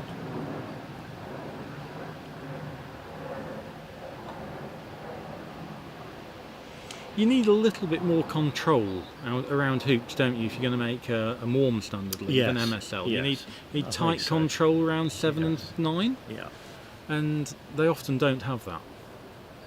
So it is sort of I'll make the easy leave option. And again, we would much prefer to have rushed that further east to have a straighter line going Well, into you white. want, as a general rule, I'd say you either play a straight croquet stroke, which might mean you go across a rush line, or you play a split shot coming down a rush line. Yeah. And he's actually done neither of those. He's played a split shot, but Played it well. He's played it well, but he's actually come across the rush line. The rush line is but if you imagine the where you would like to place white after the roquet, which is, to be fair, about there. Yeah. And white's original position, and you extend that line backwards, then Yeah. that's the rush line.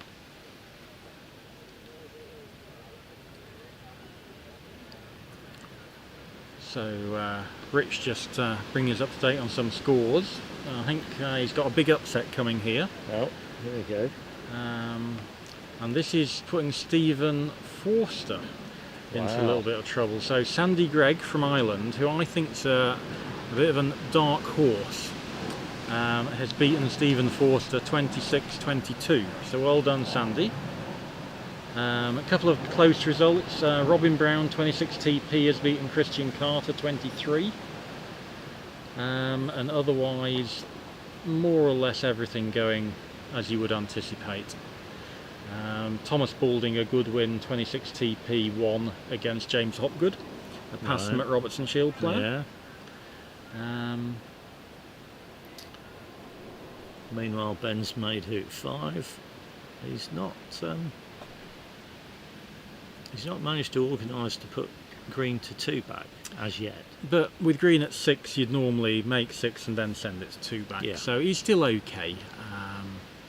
It's just that if you do it from near hoop 5, you're only moving it 7 or 8 yards, whereas he's going to be doing it from somewhere near 6, Yeah. probably, And I think if we which is a bit further. if we compare this break to Robert Fulford's break, Mm.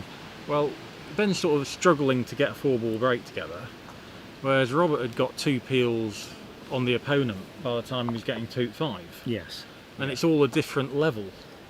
And eventually, over time, Yeah. that sort of makes a difference. It was interesting watching Robert and listening to your commentary, because the level of detail and accuracy in what Robert was doing or trying to do made it seem like a completely different level Yeah. from the previous game that we commentated on, and dare I say it, on this game so far. Certainly from a tactical point of view, Robert has moved the game forward a long way, and in many ways I think it sort of stalled a bit when he took some time away from the game. And I think we should also note that Robert is free to acknowledge that Reg's performance at sextupling brought the game forward as well.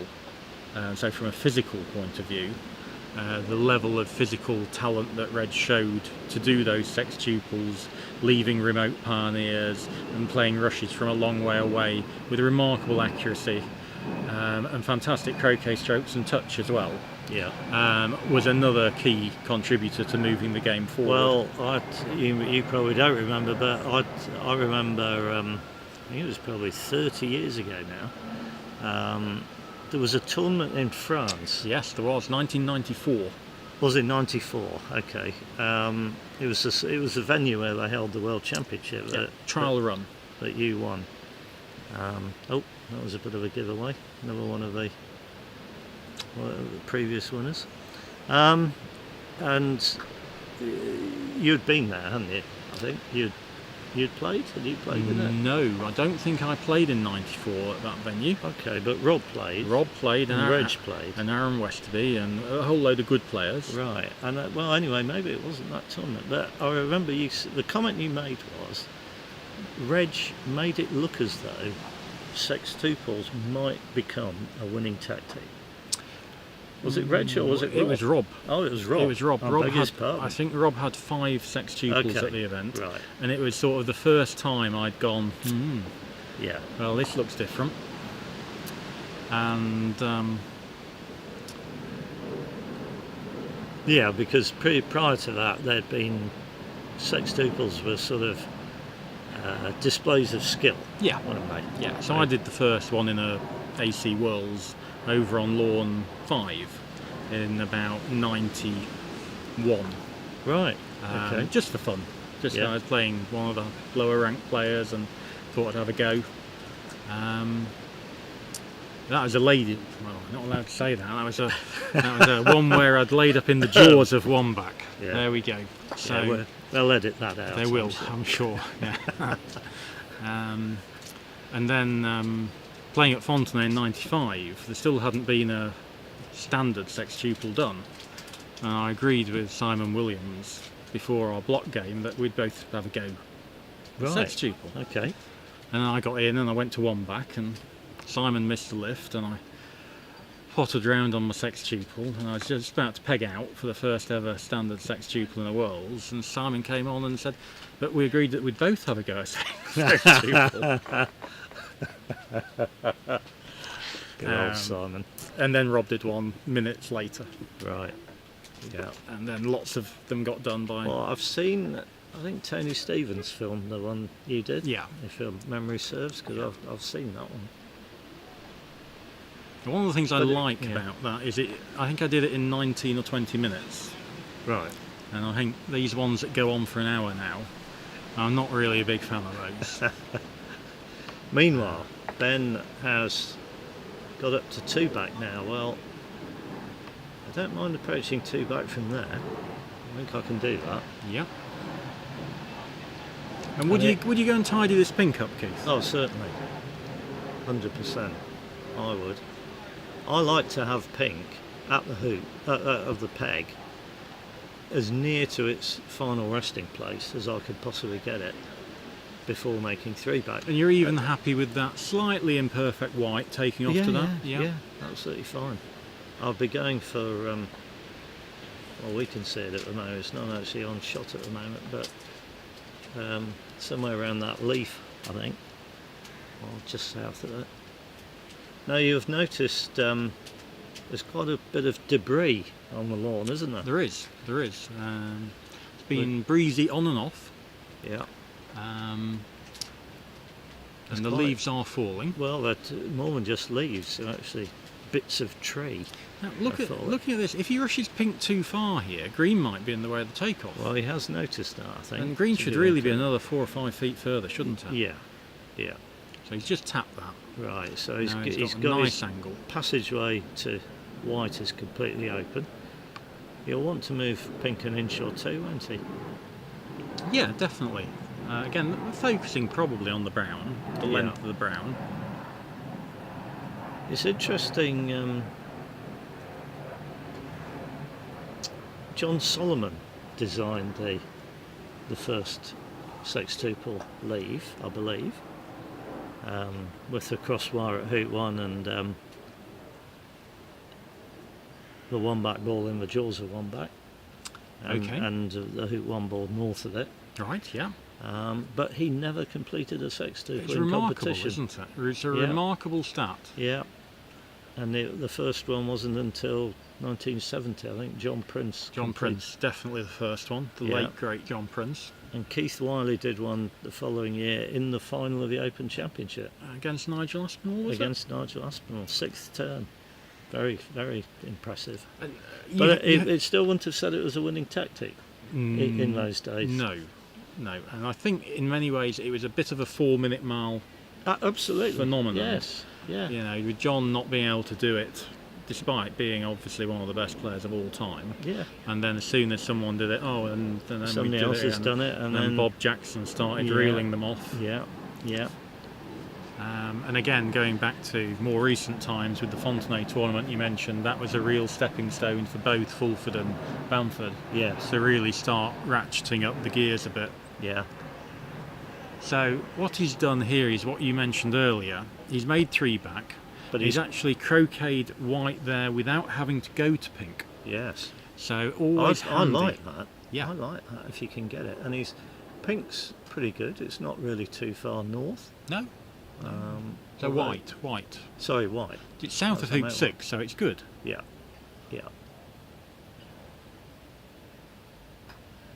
No, it's not actually rush green to the boundary, but it's not too bad. Just needs a little roll strut.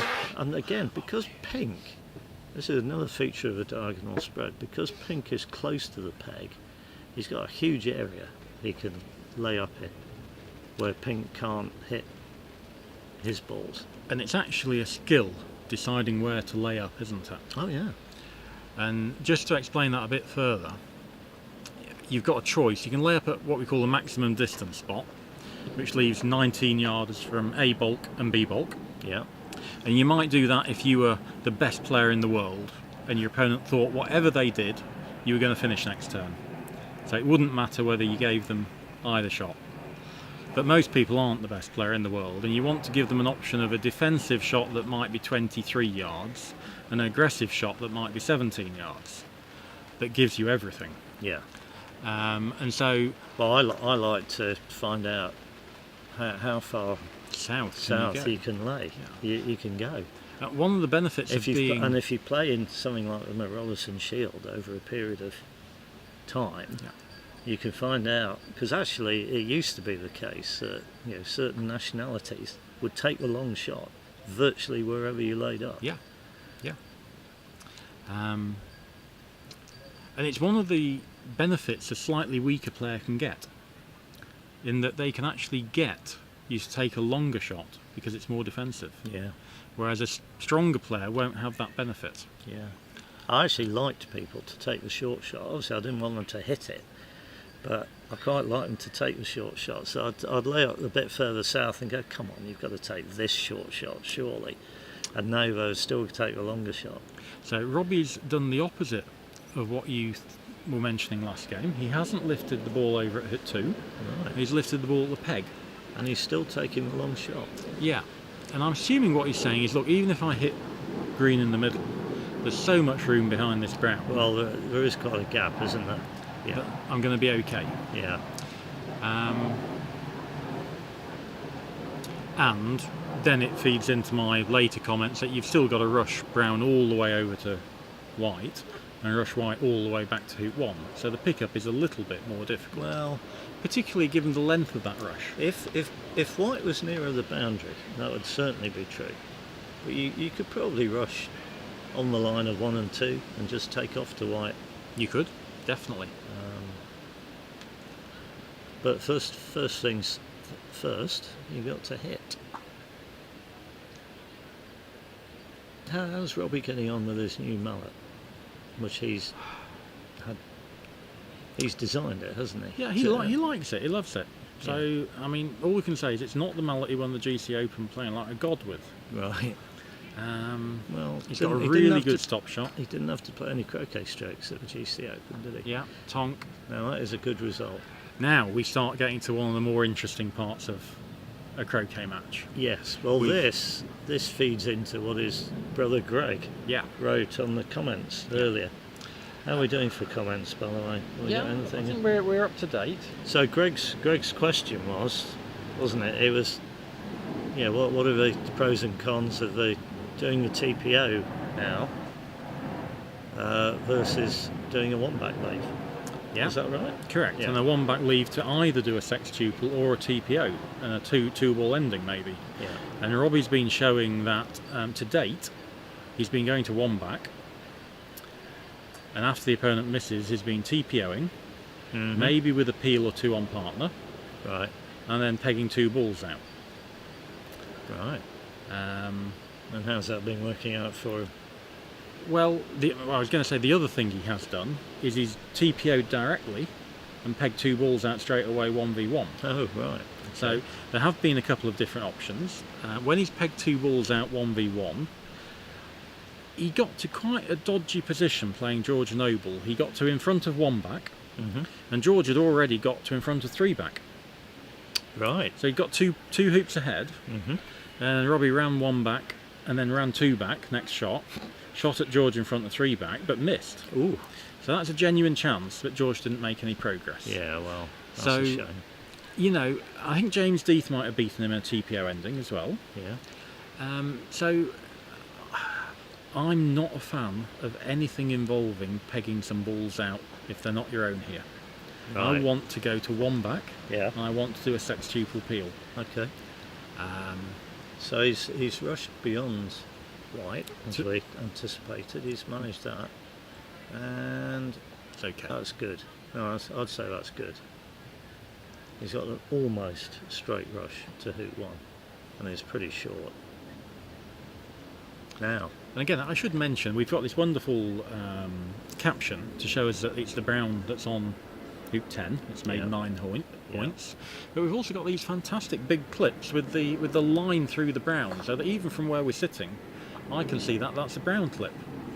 And I think these are a great innovation, and I'd like to see them used in more events. So well done to Hurlingham and their organising team. They're really good. These are the ones on hoop 1.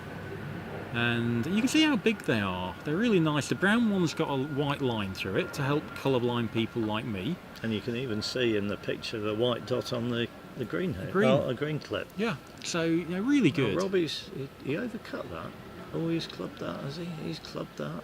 That's gone too far, hasn't it? Yeah, but it's Oh, he's- still easy. Yeah. Okay.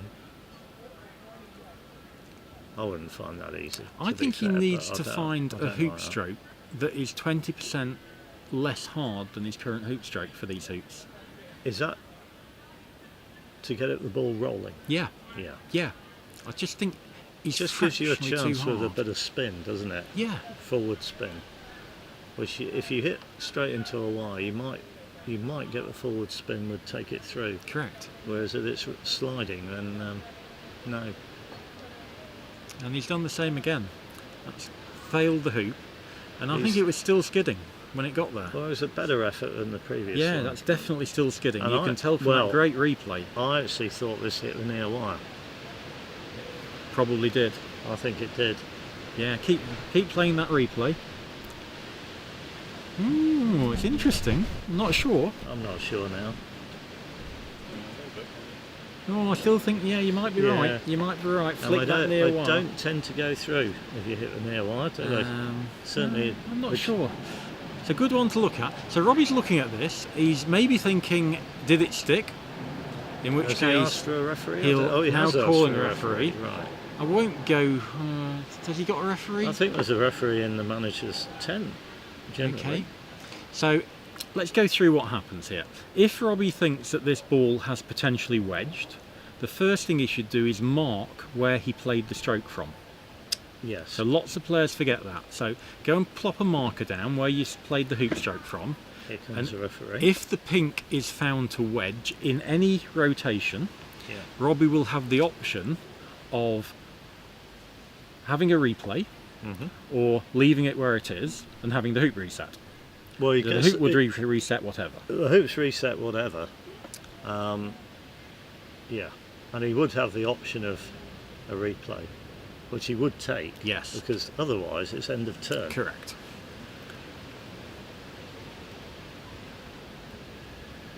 So I checked lawns 2, 3 and 4 this morning, Yeah. and they're very tightly set, and so you do not check the hoop at that height. No. That's the first thing It's to gotta say. be The on ball the should be on ground. the floor. Yeah. Um, Oh. and- Oh. there's one rotation on a Dawson ball that's always a bit bigger, Right. and you basically found the Dawson mark, you rotate it 90 degrees, and it's about 5 degrees off that axis. Right. So it's quite easy to find. You wiggle it around in that rotation, And if it sticks on any rotation,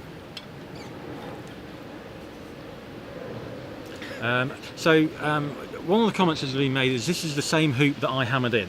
It And is. if you watch what I did after that, I said to Stephen before the shot, you're going to play the hampered shot, and then after the hampered shot, I'm going to pick up your black ball and I'm going to test the hoop with it to make sure Right. it's still the right width.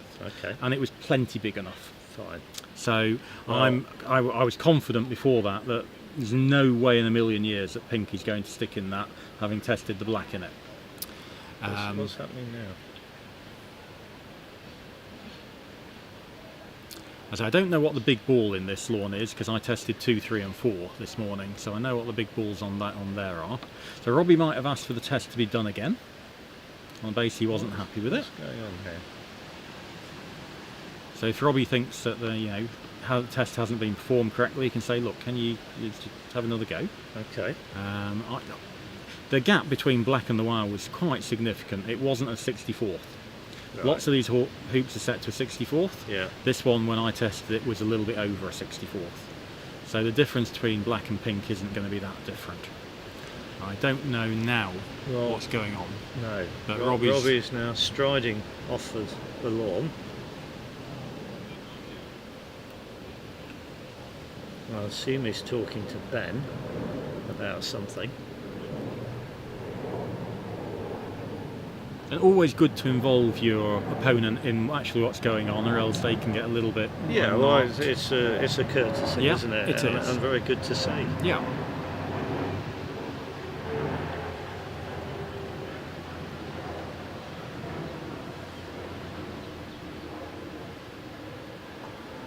Still not entirely sure.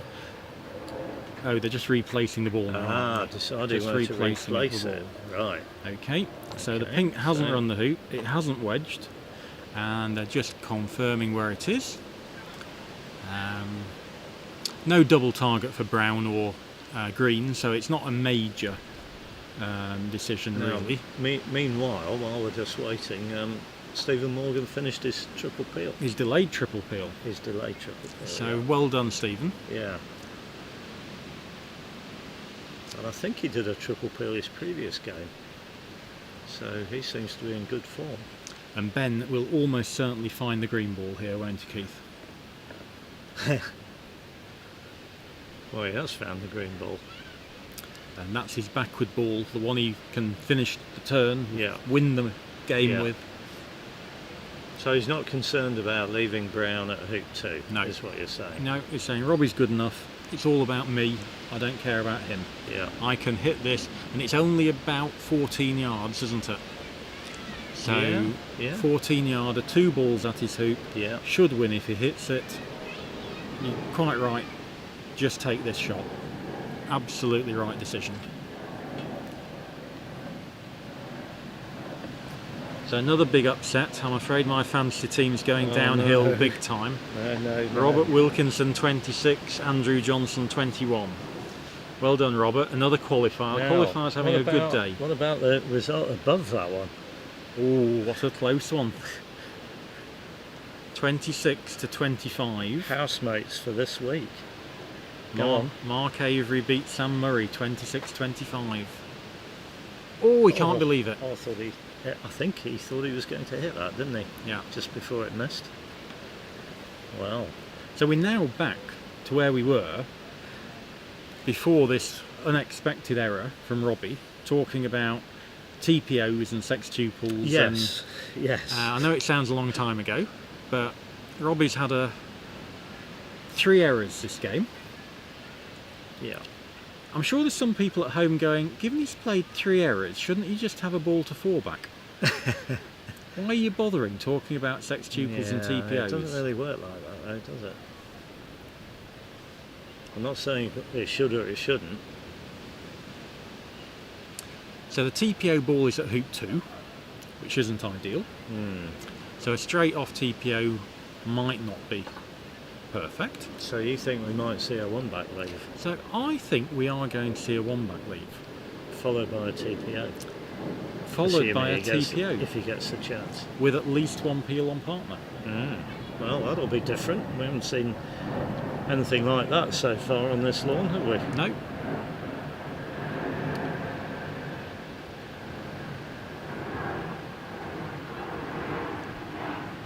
So again, digging both these balls out, white and green, as early as possible, get them into the lawn. White will be going to the middle, green will go as a hoop 3 pioneer, and he'll have a 4-ball break by the time he makes hoop 2. Yeah.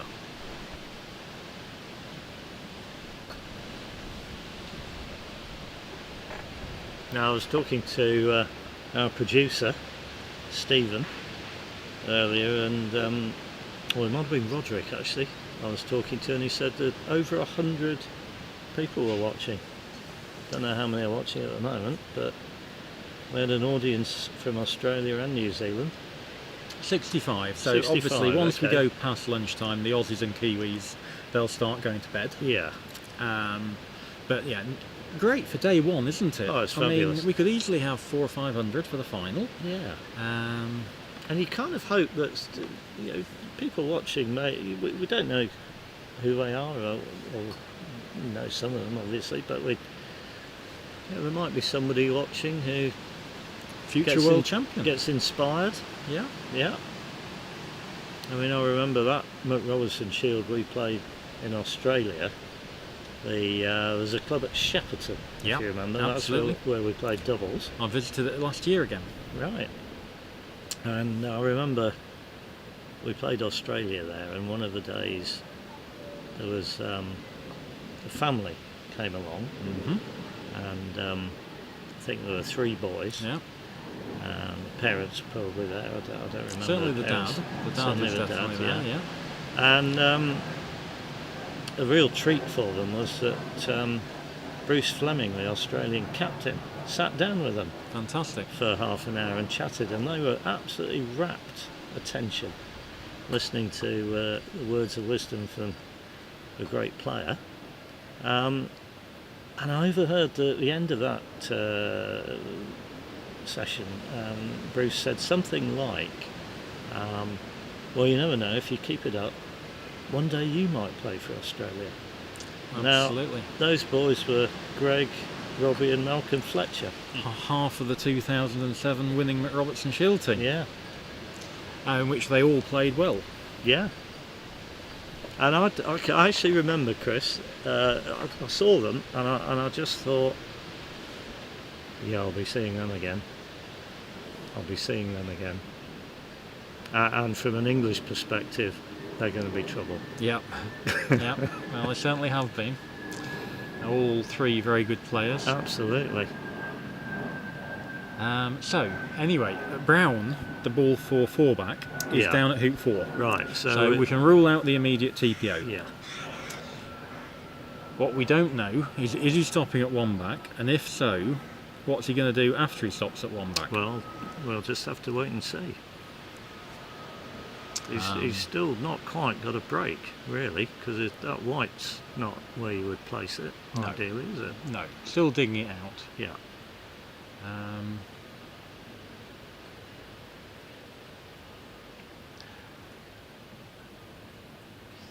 I've got a feeling we might have missed a bit of a treat of a game on lawn 3. Yeah, I have a feeling as well. Fulford is just pegging out Marcus Evans's blue ball. It looks like he might have done some peels on partner as well. It does look a bit like that. It could have been an absolute treat to watch. So I don't know.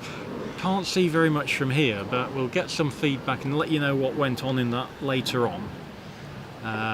But it's still going. Statistician Rich is going off for a wander to check the clips, hopefully.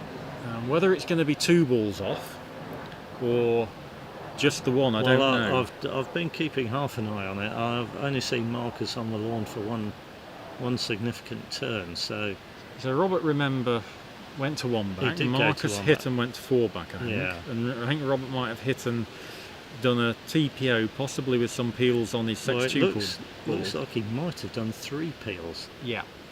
But we'll find out. We'll find out for you. Meanwhile, Robbie's in full control, I would say. So he's got the what I would think of as the building blocks for doing a crosswire at hoop 1. One of which is having an opponent ball at hoop 6. Yep. A good opponent ball at hoop 6. A good opponent ball at hoop 6. Back in the day, and I'm going back before you even played the game, Yep. Chris.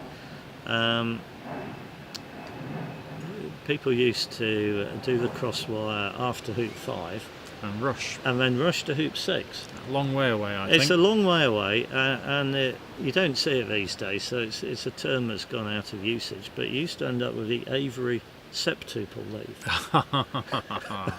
Yes, breaking down at hoop 6. Yes, yeah. Well, we're stuck in the middle of hoop 6.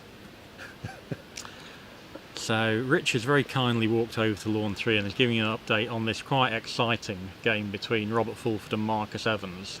So he's had a TP. I think he's hit the lift. He's had a TPO on Marcus. Yeah. So that's peeling Marcus through the last 3 hoops and pegging him out. Yes. But as well as doing that, he's had 3 peels on his partner ball, which was for 1 back. So he's peeled that through 1 back, 2 back and 3 back. And it's now a 1 ball game. So he's pegged himself out as well. Yeah. 4 back v hoop 1. Well, he's only just pegged himself out, and he's done it from about 5 yards, maybe 4. So yeah.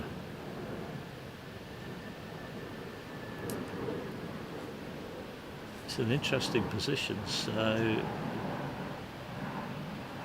that will give Marcus contact.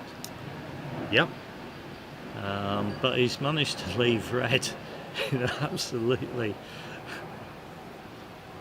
well, not a position where Marcus can send it to hoop 2 or anywhere. So it's about an inch in front of hoop 4, isn't it? Yes. Or an yeah. inch through 3 back. Yeah, it's not easy to get in front of 1, having taken croquet and do something useful with the red. Well, I'd say it's impossible. So we'll keep an eye on that, but Yeah. we'll go back to Robbie's crosswire. Yeah. As anticipated, he's left a couple of balls down by hoop 1, and he's going back to green. And after that, he'll rush back, and the concept is that he'll be croqueting green towards corner 1. Now, I'm going to be a bit OCD on this. I don't actually like this way of doing it, although he's done it very well. Because you've just done a sort of Long takeoff. 17-yard takeoff. You'd like to rush. I'd like to rush a ball north of green and croquet Okay, it back back. down there. Yeah. And the reason is that just occasionally, and I actually saw Rich do this in the 2012 World's Final against Robbie. He had a really good ball at hoop 6, just like that, and he took off 3 yards short. And when he rotated the Pioneer, it went north of the hoop. Yeah. And when he took off and run the hoop, he didn't get a rush back south. Right. And when he did the roll, he ended up not getting a position where he could do the crosswire, so he just had to go on to 4 back. Yep. Yep. But, that probably only happens 1 in 100. And there are things that can go wrong if you rush up and croquet it back. So Yep. I'm not saying you definitely have to do that, but for me personally, I don't like the takeoff. I don't like long takeoffs. Yeah, certainly rushing up and your ball finishing in hoop 6 or in 4 back are bad things. Or short. Short. So Yeah. there are other things that can go wrong. I was saying before, the idea is to send green towards the corner, and the idea being that green is going to be the furthest ball away. Green Yeah. is the ball that Ben wants to play. Yeah. So he's going to offer Brown a 6 yard shorter shot than green, but knowing that Brown can't finish but green Well, can. it's interesting, isn't it? Because, yeah, that is true. But once you've hit with green, You've got a ball at your hoop. and a very easy finish Yeah. for players at this level. I mean, would there be a case ever for doing the balls the other way around? With green would have the shorter shot, but Brown would be tight to the boundary. So what Robert Fulford does Yeah. Go is he peels your hoop 1 ball to hoop 2, on. Sure. and then he puts the 4 back ball towards corner 1, Right. and he puts the hoop 1 ball the other side of the hoop. Well, it's Wide, hoop 2 right? ball now. It's hoop 2 ball now, Yeah, yeah. yeah. The other side of the hoop, so the backward ball, lays up in corner 3, Mm. but obviously you have to be open.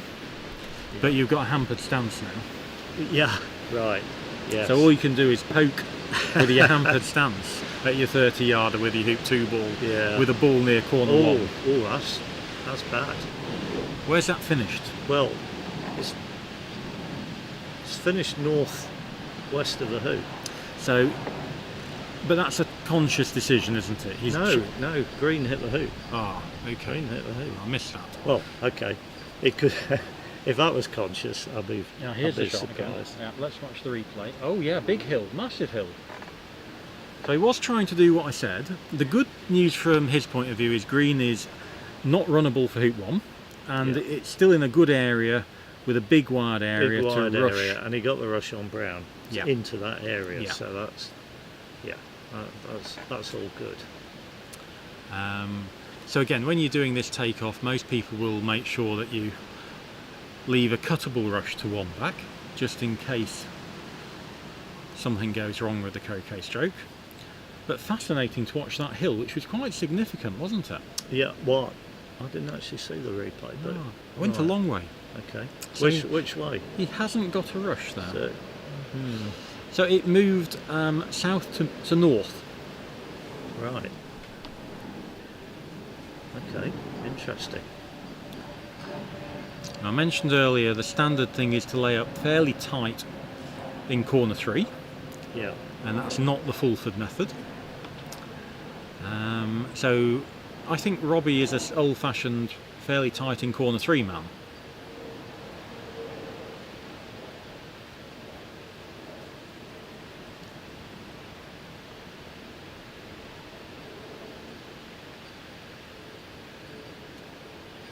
Good win for Peter Philby, 26-12 over Richard Smith.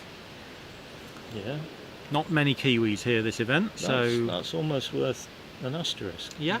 I would So say. well done, Peter. Very good. Yeah. Peter, he did commentary, didn't he, in New Zealand? He on did. the- Fresh from winning the Swiss Golf Croquet Open as well. Right. So he's had a good trip to the Northern Hemisphere already. Okay. Slightly controversially selected over Joe Hogan, Oh, but right. doing very well. That might be an answer to one of our quiz questions that Well, you've who knows? casually dropped in.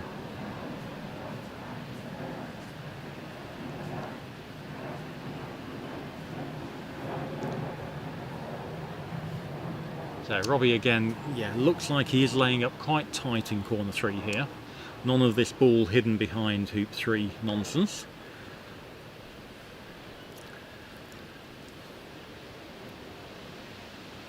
Well- So he is giving himself a fair bit of room there. Yeah. But Now, why does he do this, Chris? Why Well- not just give himself a nice rush over to 2? So one of the things is if Or they one back. shoot at white, so he's trying to get pink wired for a start, meaning they can only shoot at white. They haven't Yeah. got a double or anything. Okay. And then the other thing about his mallet is it's got a really good stop shot. Mm-hmm. So when they miss white, normally with green here, Robbie thinks he's got enough room to play a stop shot, sending green almost out to hoop 2, trying to get hold for a rush on pink in front of 1 back. If he rushes in front of 1 back, he can peel straight away going to brown, and if he doesn't, he can come back to it and peel 1 back before hoop 2, and that makes a big difference in the tempo of the peeling turn, and you're far more likely to peel 2 back before hoop 4. Now this is quite modern. It is. Relatively modern. Now, It is. Who? Let me guess. Who innovated this? Would it have been Robert Fulford? by any It chance? was indeed, yeah. Yeah. So Rob's concept is white would probably be 3 to 4 yards further south, and pink would be hidden behind hoop 3, so you definitely couldn't hit it from anywhere. Yeah. So And if need be, Rob could hit the 6-yarder or 5-yarder or whatever. correct. Yeah. Yeah. Okay. So, but peeling. Well, if we do get to see that, peeling 2 before peeling 1 back before you've made 2 does carry a bit of risk, doesn't it? Yeah, if the peelee sticks, you end up having to jump over it to a deep ball. Yeah. So all these things need to be taken into account. but it does make a big difference to finishing sextuples. And I've been doing a little bit of help with Jose Riva, and he'd noticed that getting the peel before hoop 2 had made a big difference to his completion percentage. Right. And so it is worth doing.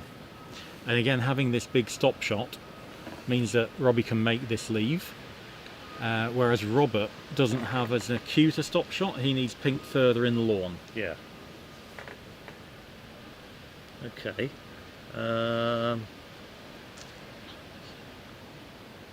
So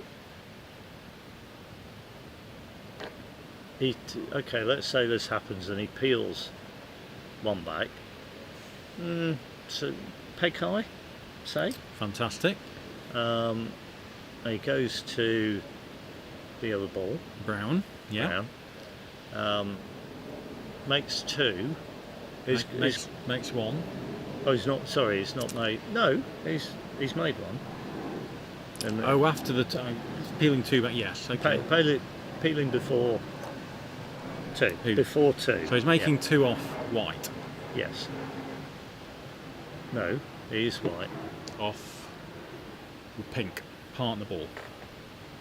No, he's peeled that. He's peeled it before making. So it's green. He's making it off. Right. And Brown's at 3. Brown's at 3. Right. Okay. I was going to ask where Brown goes. No, you want a genuine hoop 3 pioneer, Okay. and then So you we're can. not being super greedy. No, not super greedy. You can have a hoop 3 pioneer, and then just get a controlled position with the peeling in front of 2 back with an escape ball Which by you're- the side of it as you You're hoop gonna 4 rush pioneer. 14 yards to hoop Yeah. 4. Yeah. Now, what I was thinking you were going to say was if you play the shot well, so you dig green out and then you rush pink in front of 1 back, Do you try and peel peel it it? going to Yeah, brown? Well, right, okay. you do. You do, If you play it yeah. well enough. Yeah. And then I was going to think you're You saying haven't if got a you hoop 2 pioneer now, eh? well, you've got green. You've dug green out. Oh, you've got Yeah. green, okay. So it's okay. Yeah, okay. I was You've got thinking you green were saying out, if yeah. you peel it peg high, going to ground at hoop 1, you then try and run hoop 1 past it and peel 2 back after hoop 1. Now we are getting greedy. So that's greedy. That's what I was anticipating the question Right, to be. So okay. sorry I've got that a little bit wrong. No, I But didn't yeah. explain it very well. I think we should mention that Reg had all the peels of his sextuple before 3 back on one of his turns last year at the Opens. Of his 3 sextuples that he did against Harry Fisher Yeah. in the semi-final. Yeah. Yeah. So, it is quite possible to finish them remarkably early if you Yeah. push hard and play well enough. Yeah. Well, that is something I think Reg, if he didn't actually introduce it, he certainly took it on board, big time. The idea of remote pioneers and, Yeah. and rushing quite significant distances to Long, hoops. long ways And for expecting to then make the hoop with control. me. Correct. Yeah. So as we're anticipating, Ben's found his green ball. This took about a nanosecond to decide to play green, Yeah. or less. And he'll be shooting at the white that we can see is open on the right hand side of the peg. Can't hit the pink because it's behind the hoop. Yeah. So it's a really good leave from Robbie. Right. That's a brilliant view. I've got some idea if he's got a chance.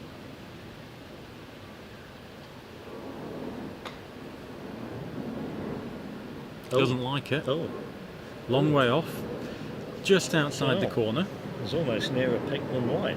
Oh, it was. And if you remember when Stephen Mulliner won the World Championship in 2016, he hit the wrong ball. It was partially wired Did he? against Reg Bamford in When the he semi-final. was he 2-0 down? It was at that 2-1 down, I think. 2-1 down, was he? And obviously played very well from that stage, but that pink ball shouldn't be open. No. You shouldn't be able to hit that, certainly with the green. Maybe No. the brown might be open on it, Yeah. but if Ben had played the brown, I'm sure Robbie would have been thrilled to bits. Well, you wouldn't. Even if it was open, would you shoot at it with green? No. You'd go for white. You'd wouldn't go you? for white. It's about a yard or two, maximum 2 yards further. But he's missed that by 5 feet, hasn't he? Yeah. Yeah. Which, from Ben's standard is really poor. Well, that would perhaps suggest that he's not match fit, or at least not yet. Possibly. I don't know where he's been playing or preparing or anything, but or he just had a bad shot. Yep. Right. Well, we could say Robert Fulford. We didn't see much of the end game, but Robert Fulford has just pegged out to beat Marcus Evans. And these two have a history, don't they? These two. Yeah. You were telling me off there, weren't you? I think it was the quarter-final in Adelaide World Championship, and I think it was game 5 of the quarter-final, and Robert laid a super shot, and Marcus dribbled at it, hit it, misapproached 2-back, so only made 7 points, and then Robert did something and Marcus hit and had a quintuple fourth turn. Nice. Which is a reasonable way to beat someone of Robert's standard in the 5th game of a World Championship. Yeah. Well, so Marcus took part in one of the highest quality matches at the Opens, didn't he? When he played Reg, do you remember? I don't remember that one. Oh No. well, it was super advanced. Could have been the same year. Could have been 2012. I'm not sure. Best of 5, and So, just going back to Robbie, he has dug the green out quite a long way, but nowhere near as far as I was anticipating. it's not a pioneer for 2. No, I thought it would be 4 yards further and capable of being used as a pioneer for 2. So he does want to rush pink in front of 1-back here, so he can peel it going down the lawn to brown. Yeah. But tell us more about this Marcus match then. Well, Reg won the opening. The first 2 games were exactly the same. Reg won the opening and went to 1-back. Now, in Super Advanced, that concedes a lift. Marcus hit the lift, went round doing 2 pops. So Reg to 3 and 1-back. Yeah. May had to make a contact lead because he went to 4-back. Yeah. Reg took the innings with the contact, and Marcus hit and finished. And in the 3rd game, everything was the same. Well, let's just go back to this. Well, Robbie's trying this peel from a long way away. Yeah. I've seen this hit the right-hand wire and go off the lawn before. Yeah, okay. Yeah. Yeah. It'll take a while lining this up. So go back. Marcus goes 2-0 up with these Goes fantastic 2-0 up. Absolutely performance. brilliant. So, And then the 3rd game started exactly the same way. Reg went round, went round to 1-back. Marcus hit, went to 4-back, 2 pops. Reg took the innings. Marcus missed. Oh. Reg finished From 3 and 1-back. in open play. Very good. And I happened to notice the other side of the club there was a person standing applauding. It was Robert Fulford. Yes, quite right too. Very impressive turn. I was almost thinking it might be Paul Ham's, because it's a sort of display that he started doing in the 70s with multiple peeling turns. Yeah. So, shout out to Paul if you're out there. I understand your eyesight's not 100% at the moment, so best wishes to you. But yeah, Robbie's going to spend some time with this, and it's worth spending time on this peel, isn't it? It's going to pull.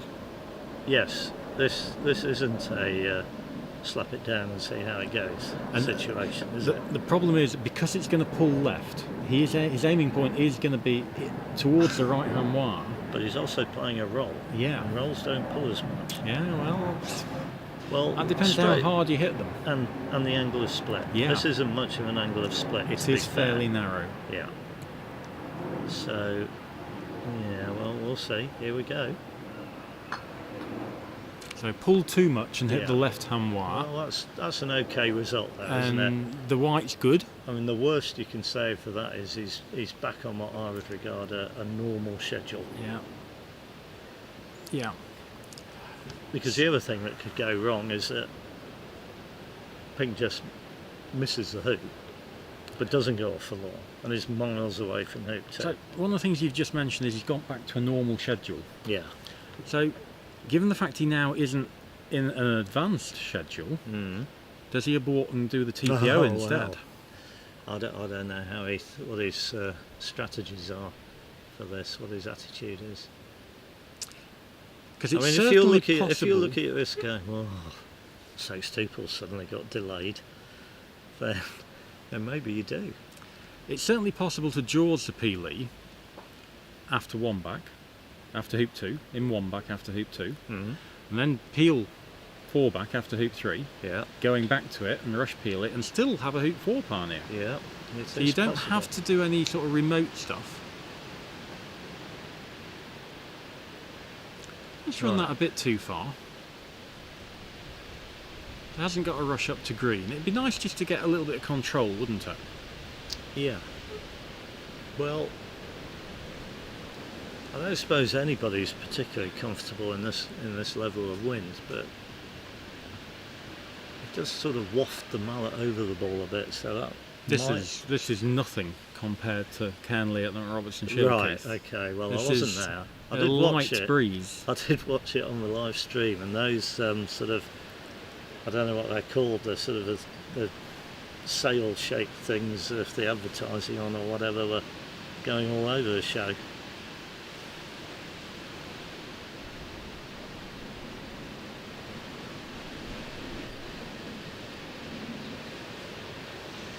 Now I was walking out of Canley and I could hardly stand up. Right. I'm not the lightest player in the world. Okay.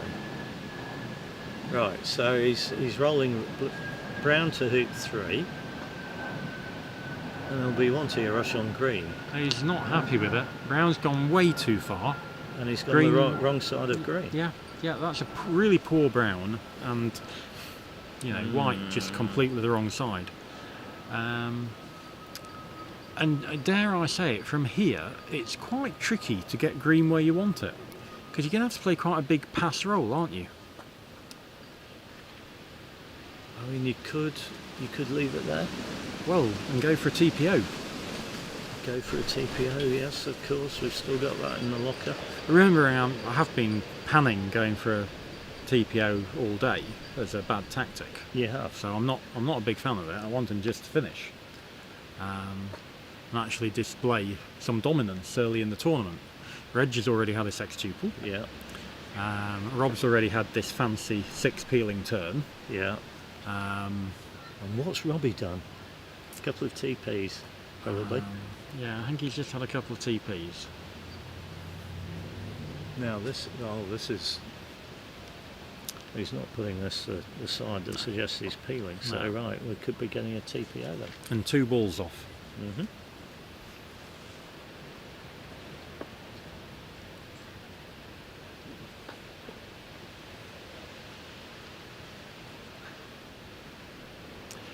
Does he seem to be playing quite quickly to you? Or is this...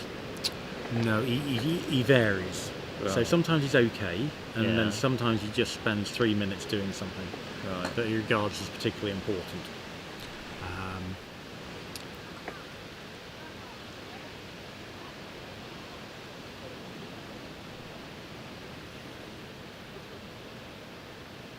So pioneer to 4, and green will be the escape ball for the 4-back peel.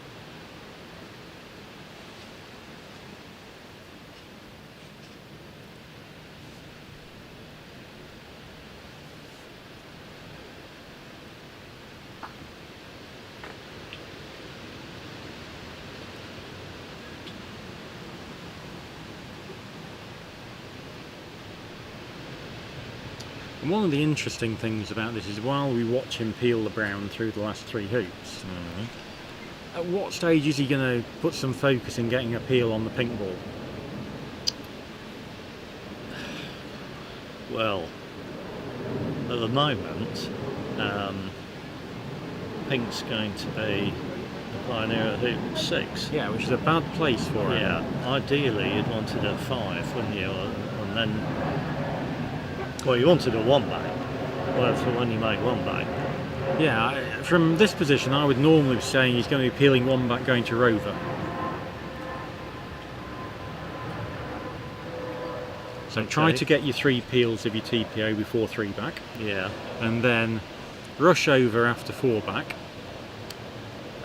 Try Okay. and get the peel then, but if not, peel it going to rover. Yeah.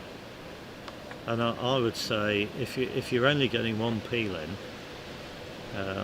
don't bother. Really, despite the fact it's a lift hoop. Well, don't bother and don't peg too off. Don't peg too off. Don't peg too off. I'm not prepared to let Rothman have a contact with 3 Well, balls on the lawn. So It's just not a big enough lead. It's just...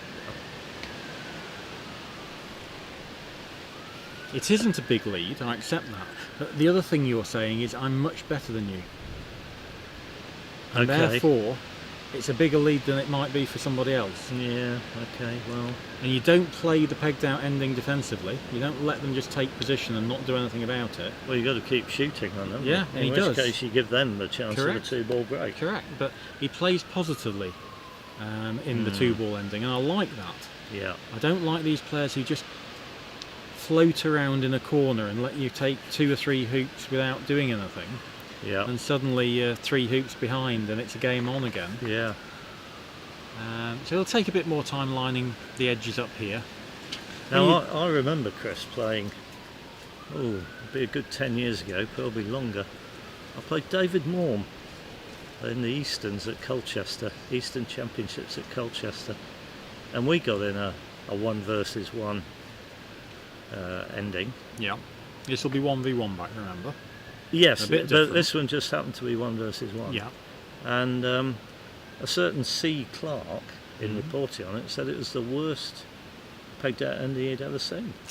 Well, one of the things you can always rely on is honesty with me, Keith.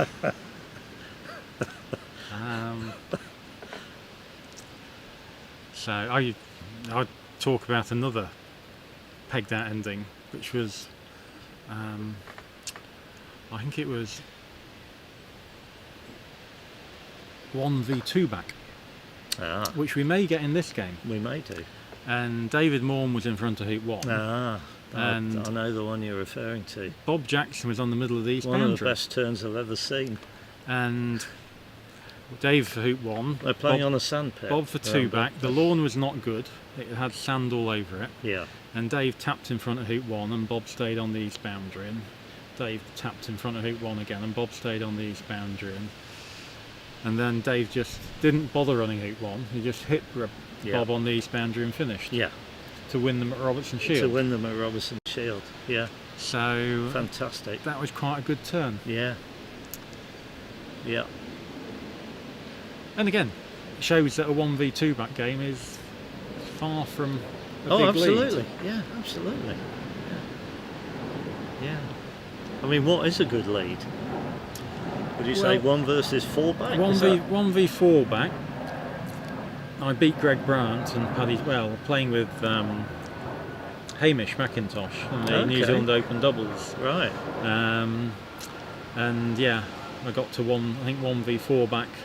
I won that without playing a break Right. at United on tough lawns, just being able to take position and threaten, Yeah. and that was good enough. Well, we're not there yet, but I certainly appreciate the mindset of you. You get in a frame of mind, you're ahead, but you go, ooh, if I go near my hoop and he hits me, and he could do this, and You have to stay positive. I know, but it's not easy. So Robbie's playing this rush we've seen a few times today, back after hoop 4. Well, And again- this is the feeblest one yet, isn't it? No, Robert Fulford got tighter than that. And the other thing is And Robbie's got got a very good stop shot. Yeah, I Exactly. keep forgetting. So I think he can get pink most of the way down. Yeah. Well, he certainly can if he chooses to go and rush Brown somewhere on the east boundary, Yeah. rather than rush it to 6. And again, you've mentioned the east boundary because it's a good place because of the positioning of green. Yeah, absolutely. You can actually go along the rush line if you choose to do that. Yeah.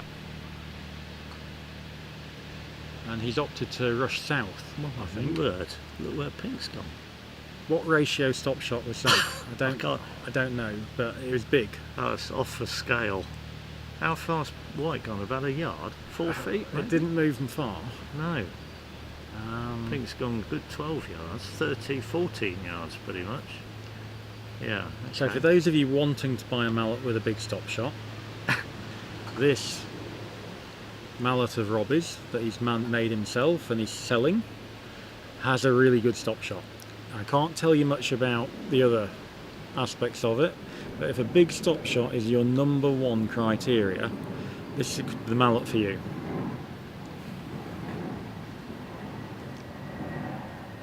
So this is another good place to rush the brown to. This is a nice angle to come in on the green. Quite an easy croquet stroke. This is bread and butter croquet stroke. We just don't understand why pink's gone way over there. Well, maybe just he surprised himself, but he went down a funny line. He did. If it had stopped near the hoop, it would have been 3 yards north of it, wouldn't it? Yeah. Well,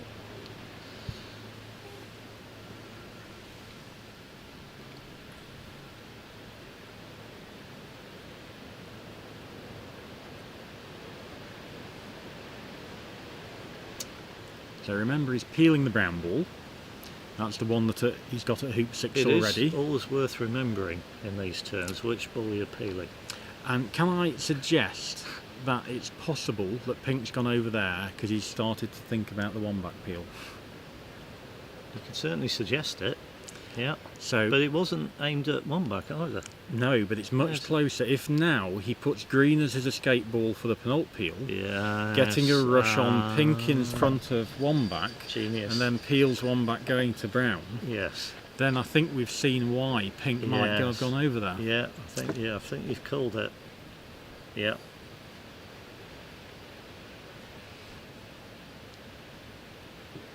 So what are you thinking? Are you thinking he'll try and do the peel going to brown? Yes. Before 6? Before 6. Okay. Had he got a better rush out of hoop 5, definitely he would have done that. Yeah, well I think he might still do it. Whereas, he's just lacking control at the moment. He's having to play some rolls, and every time you play a roll, it basically means I haven't played a very good set of previous shots. Yeah. Yeah. No one builds a game around playing rolls, do they? Shouldn't do anyway. So a little note from Rich says Robin Brown 26 TP against Tom Coles, who scored 12, and congratulations to Robin, 3 TPs today. Very good day. Excellent day. Hasn't played a lot, had a few health problems over the last year or so. Lovely to see him back. He's always been a quality player, hasn't he? Yeah. Reg only doing a triple peel against Ian Lines. Now, was that a failed sextuple, or was it just I've had enough for the day, I'm going home? Might have been playing on the cricket field. Yeah. Which is it's a bit harder. Okay. I think. Definitely it is. The lawn quality's not the same as these now. Okay. Oh. So that's definitely swapping green over and rushing pink in front. Yeah, this is rushing. He's going to have to do a bit of gardening before that, I think.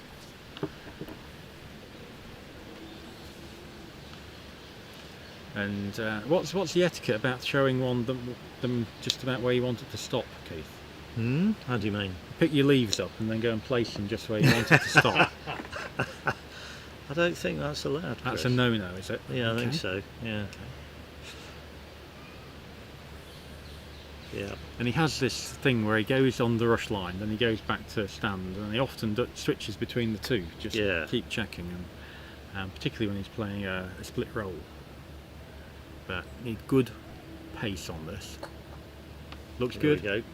Oh, that's good. Yeah, that's pretty good. Happy with that. Yeah. Should at least jaws that. He makes those look quite easy, and they're not easy, are they? They're not easy. No. It's hitting it both the right direction and the right pace, and getting a good contact each time. So hitting it flat. Part of the secret is he just uses whatever version of his normal swing is needed for the strength of shot. Yeah. There's no sort of I'm playing a rush, so I'll poke it or I'll stab it or anything like that. Which I personally think is the way to play those.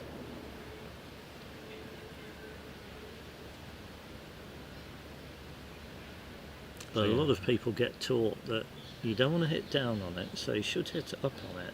So why not use a sort of stop shot stroke? But it's not the same as your normal stroke. Yeah, hitting it flat is good. So he's got the peel, and he's got a rush on brown. Yeah. Okay. So we'll be peeling brown after running hoop 6 through penultimate. And he's still on target to get that brown peel through rover, maybe even before 2 back. Never mind Right, 3 so back. let's have a think. So green's going to be at 2 back. Yep. Pink's is pioneer for 1 back. So It's pink, overhit that. pink will have to go to 3 back. I'm just wondering if at all, he can get the 2 back peel on pink. Which is a handy one to get. And I think it's about trying to peel brown through rover before 2 back. But he's played a really bad rush, I think, here. And he's jeopardised getting the penult peel well down to rover. Yeah, he won't be able to. He won't be able to put brown as close as he would have done if he was just playing this shot from closer. So he's had to put it. Well, it's hilled for a start. It's uphill. We know it's Yeah. uphill that Yeah, approach. we've seen that before, haven't we? Well, it's up and it's that way as well, isn't it? Maybe. A little bit Oh, hard. A I little don't bit like hard. this. I Now hate he's got these. to hit this on the I left-hand hate side, these. knowing it hills right to left. And he's got to hit it. Yeah, absolutely. Yeah, and gently. So So here, oh, I'm aiming at the middle of this. I'm trying to hit it fairly gently. yeah, absolutely. Yeah, just aim at the middle to go maybe 6 inches past. No, further than that. I think you can miss it if you go 6 inches Well, past. that's what I was going to say. It can be, oh, he's Yeah. gone for He's gone for the rush peel. right. That's a safe play. What that's going to mean is he's probably not going to get any more peels on pink. And it also means that his TPO's suddenly got delayed. Yeah, I think he's going to be able to peel penult going to 2 back. Yeah. Well, that. Yeah. So, But rover straight. Almost certainly, I would say. well, I don't think that's guaranteed either. That, You know, should, if you that peel- should hill into position. It's done pretty well. If you can peel penult going to 2 back and get it at least past the peg, then you've got a really good chance of peeling rover going to 3 back. Yeah. Oh, sure. Yeah.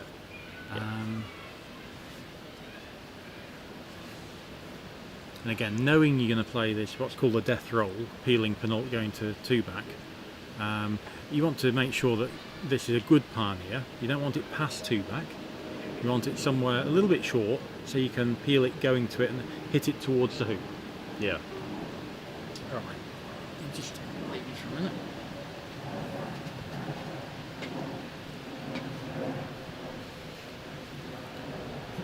So Chris just leaving for a moment. So Robbie's taking care with this because he does want green positioned nicely. And then again, excellent stop shot ratio.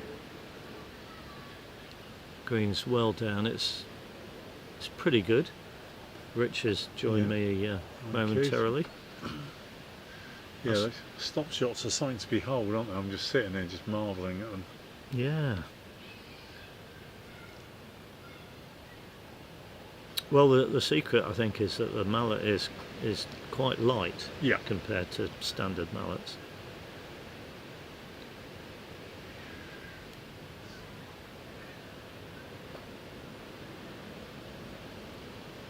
Right, so now he's just thinking about making sure he gets this peel going to 2 back while also getting pink as a pioneer at 3 back.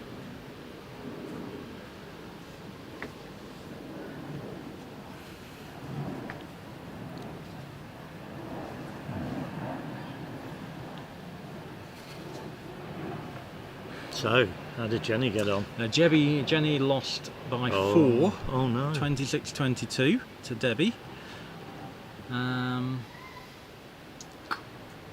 That took quite a long time, that game. And yeah, that's a round 2 game. round 2 game, yeah. So will be some evening entertainment there. There will. Right, so this is peeling from a lot further away than I want it to be. Yeah, Hasn't held for a rush on brown. no. He's Which got is a really- surprising because I thought he had plenty of room. Yeah. In fact, I thought he had too much room to play his stop shot, which Nice. might have been the problem. It's a good pink. Yeah, Three back pioneer's yeah, good. pink's fine. I mean, green's okay to go to. if this just goes sailing through down to Rover, he's in very good shape. Yeah. And if it bounces out, He'll peel going to pink again, won't he? yeah, probably. So I'm still not worried about the turn. Despite the fact he is, struggling a wee bit.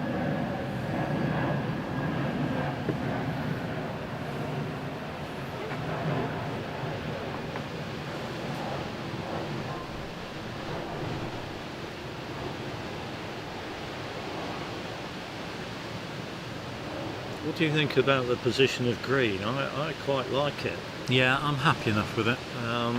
It's sometimes if green's to the east, then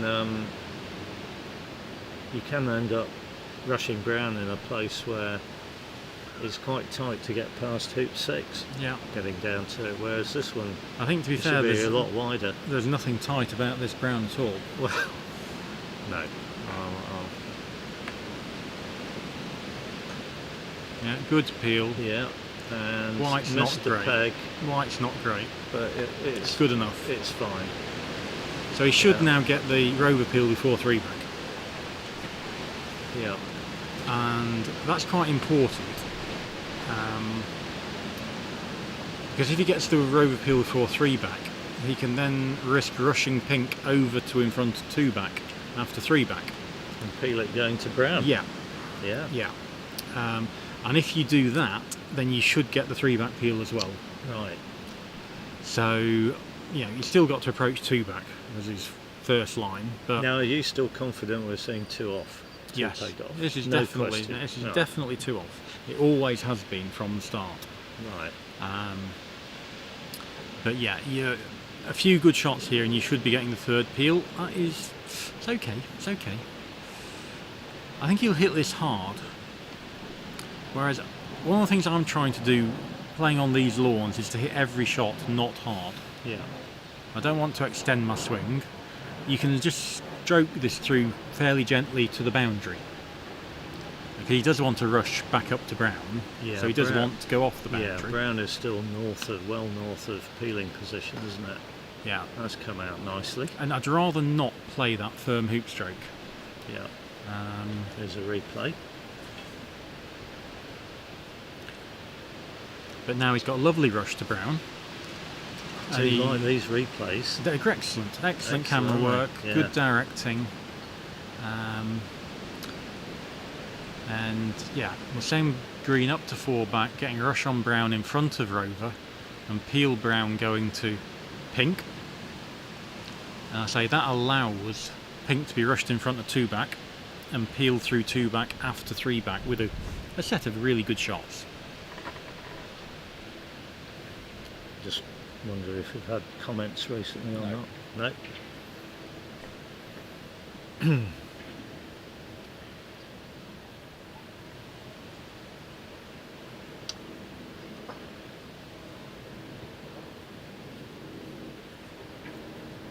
Yeah. Brown. Well, he played that almost like a half roll, if you noticed. Yeah, Um, both balls short. yeah. So I've got another. It's perfectly peelable, but it's just longer than it could have been. And green is quite short at 4 back.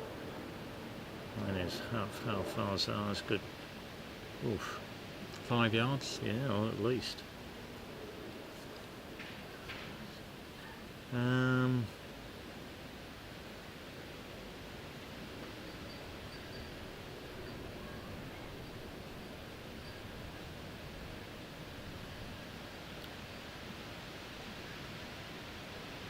I was going to say that, do you find that whatever mallet you're using, there is a sort of ratio that Oh, wow. you struggle to to know how to play? Not really. Okay. No, I think I can play anything. Oh yeah, you can play it, but I know when I'm coaching people, and I certainly felt it myself, it was a nasty sort of between a drive and a half. Yeah, roll the ratio, bit more than a Yeah. drive is Yeah. difficult to find. Yeah. So he got a lot of pull on that peel, and it is now going to completely change the turn. He can't really start messing around peeling 2 back. No. He needs to focus on a good straight rover peel, and it is quite significant in the whole how the pegged out ending's going to play, isn't it? Whether he's on 2 back or 3 back.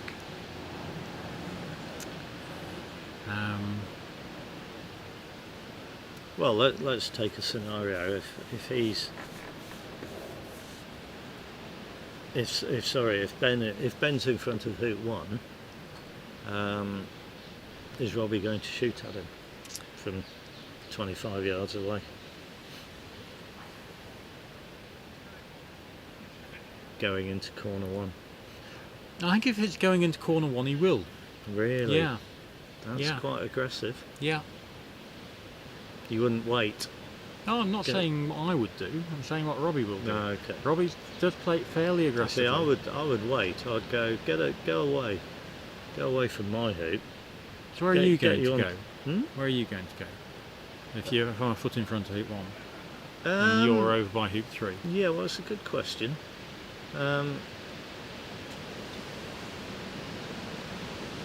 Well, I would probably go in corner 4.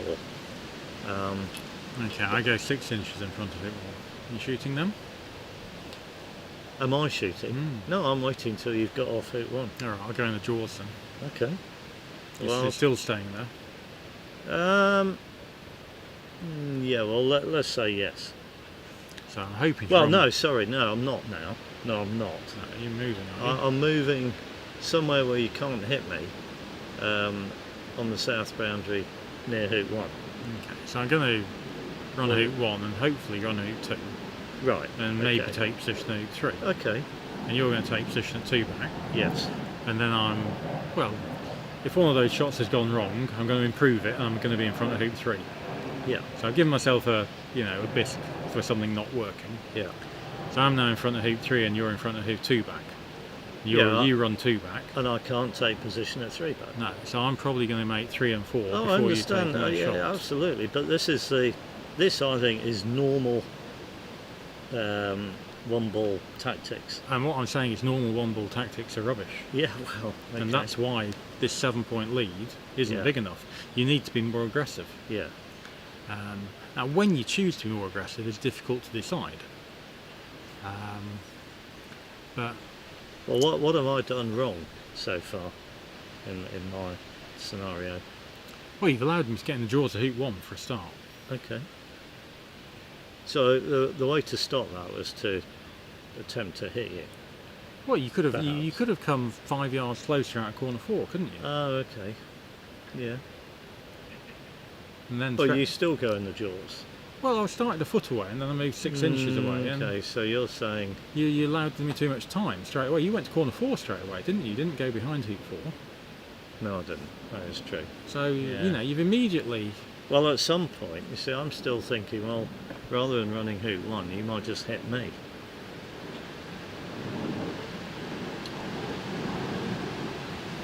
Anyway, what is going on here, Chris? Well, he's got He's Brown not- in a bad position. He's not moved ground, has he? Not far enough. Well, has he moved it at all? He can't have done, because he made 3 back off ping. Brown is where he missed appeal to. Yeah. This is his rush to 4 back and Yeah. pioneering penalt. Yeah, so he's had to leave that behind. He's played a bad croquet stroke, not getting a rush to 4 back. He's not made 3 back under control. No. And we know there's a little hill here. No. Surely not another error. And I think the other thing we should say is Pink's 4 yards too far. Pink should be level with or south of the hoop, I think, Yeah, yeah. because you're going to have to Yeah. take off to it from Brown. Yeah. Yeah. So it's all ugly. Well, It's okay. that's okay. Yeah. But no better than okay. This is angled and not short. Yeah. And again, I like the smooth hoop stroke. Well, I think this might be with a bit of prejudice. This one. To me, he's looking like I'm a GC player running this hoop. I don't hit those softly, do I? They don't? No. Yeah, it's a So good shot. He's hit the middle of his target there, I'd say. That was good. And he's got...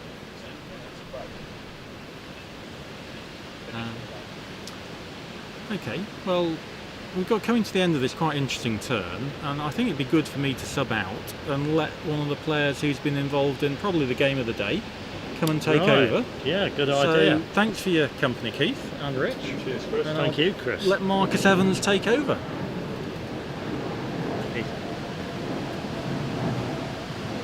Right, so Chris is going to try and persuade Marcus to join us in the commentary box.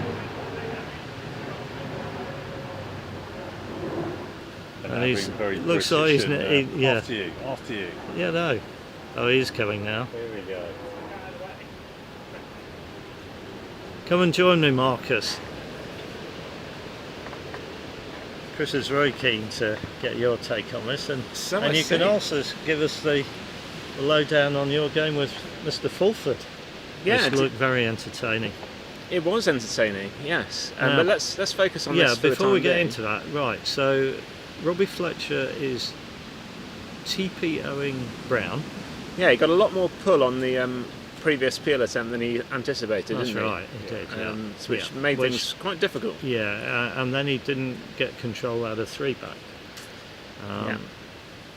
So I'm sure he'll be okay, but he's going to have this long takeoff to get north of pink. Did you see how much Brown moved on Yeah, that I shot? did. Yeah. Well, there's- Partly the winds, partly a slight slope, I suspect. well, we've certainly seen the slope before. Yeah. Every year since about 1976, I Yeah. would imagine. But no, I don't want to sound like I'm denigrating the efforts of Hurlingham, because I'm not. I was just saying actually to Rob Fulford after our game, I think the courts here are faster than I can remember them. I think they're the best I've seen them. Yeah. Well, you've got a lot more experience I've than been me, but I would coming agree. here 40 years, over 40 years, and I think they're the best I've seen them. Yeah. So huge credit to the organisational team and of course the ground staff for doing that for us. It's much appreciated. Anyway, he's played that takeoff absolutely perfectly. Yeah. So Yes. he has this straight over peel to do. Now he's also done one peel on partner, so pink is for two back, Thank you. and Chris is convinced that he is going to peg two balls out. So we're going to see a game, one versus two back.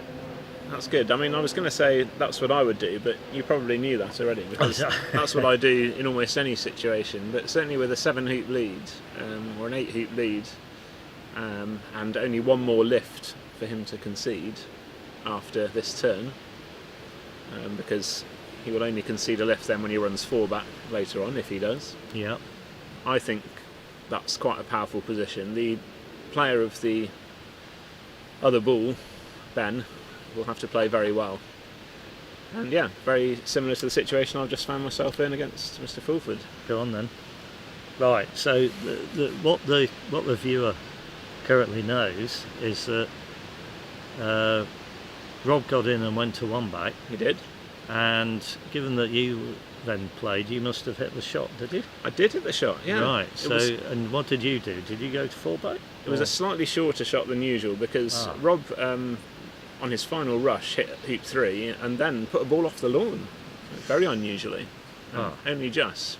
But yeah, the upshot of that was... You didn't get a wiring lift, did you? Unfortunately not. No, I think okay, he'd so probably, being it Rob, wasn't he that probably had short. spotted that. He didn't. It wasn't that short then. No, Right. it wasn't that bad. Yeah, hit the shot. Oh, that's a nice little rush from Mr. Trimmer there, just rushing it through hoop 2. Not at all what he wanted, but he's probably happy it's gone through the hoop instead of finishing in the jaws. You can't really see that on screen because they're focusing on Robbie. Yeah, sorry about that. Right. So back to Robbie for the moment. He still needs to peel Rover with Brown. Yeah. Brown's not yet in peeling position. No, but it will be in just a second, I think. Now, 'Cause what's he done with Green? not very much. It's sort of Green's It's a bit of a side nothing. ball. It's a sort of Well, side ball, but it is actually, isn't it? From the camera angle on the screen, you can actually see better than we can in real where life. do you think he's going to want to put his partner ball, Pink? Because I would want it on a boundary, nowhere near hoop 1, Yeah, so when which you're would suggest the east boundary. as far away from Ben's hoop as possible, because Ben almost certainly will take contact from Pink in a minute and will try and approach hoop 1. So the harder Robbie can make that, the better from his point of view.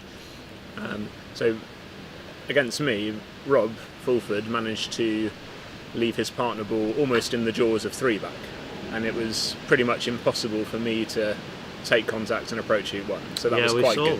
We Yeah. saw that. Now, did you went to 4-back? Sorry, yes. So Yeah, I went to 4-back and I popped Rob through hoop 1 Okay.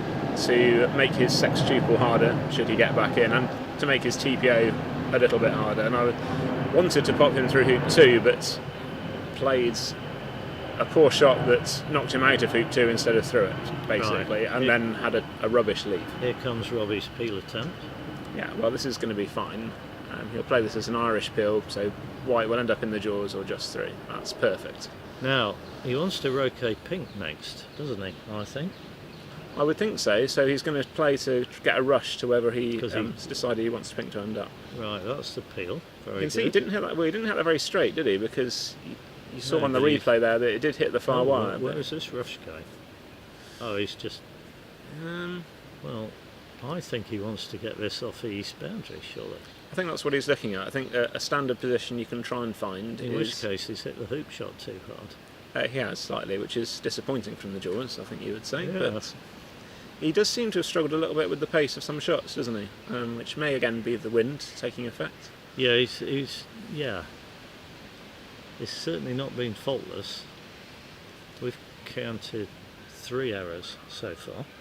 But not fatal ones. In these conditions, he has been able to cope with that. But yeah, Well, not the usual in the flawless. In the game. Oh, okay, He failed to hit 1. right, okay. Yeah. So he's rushed this to not a very good position, it has to be said. I mean, admittedly, it does matter a little bit less if you're pegging 2 out. He's now sending this towards corner 4, and Yeah. he'll go to green. It does matter less, doesn't it? Because if there was a third ball, you could take off from that ball and get a rush on Pink if Pink was left in the lawn. Pink is going to be a couple of yards in lawn unless he gets Yeah. lucky, because you don't aim to put this in the yard line, because if you overhit it by a yard, it's absolute disaster. So he's been fairly aggressive with that, but it's fine, it's safe. Yeah. He's got a very good stop shot with this mallet. Incredible mallet, which I've never seen before. Never seen one like it. He's had it designed and he's made it. And I think he said it was £2 8 ounces. So that's quite light, I It think, is compared quite light. to It most is. players. Yeah. I was talking to Stephen Mulliner yesterday, who said a few years ago he used a mallet that weighed at 1 kilo for golf croquet. Right. Because of course golf croquet, it's very rare you need to move 2 balls in the same shot. Yeah. So you don't necessarily need the extra mass, and by having a lighter mallet you can swing it faster. And the physicists listening will know that due to the formula half mv squared, you will actually get more energy into a single ball that way, but when there's 2 balls involved. So a kilo obviously is 2.2 pounds, 2 pounds and 3 or 4 ounces, which is extremely light. But it wouldn't work so well, I don't think, for association croquet with a croquet shot. Anyway, he safely negotiated that rush to the peg. Green, of course, doesn't matter where green is, because green has a lift or a contact coming up. So yeah, he will certainly peg both balls off here, and then we'll be treated to a 1-ball game. Now the key thing I feel here for Robbie will be he's got an 8-hoop lead, so he doesn't need to 7 contest. 7 hoop lead. Thank you. Yeah, 7-hoop lead. Was close. I think at one time he did have hopes of getting an 8 or possibly even a 9-hoop lead, but Yeah. he's had to settle for 7. So they're both of the same hoop going in opposite directions. Yeah. which means Robbie, as the player in the lead, will basically Well, he'll wait for Ben to get through it before he goes near it, I would suggest. he's given up the advantage of being able to take the innings by getting rid of his partner ball. Yeah. Robbie, I mean. hmm But by getting the extra ball off the lawn, only leaving 2 balls on, he reduces the chances of Ben just hitting and getting a 3-ball break and winning, hasn't he? Precisely. That's the calculation you're making.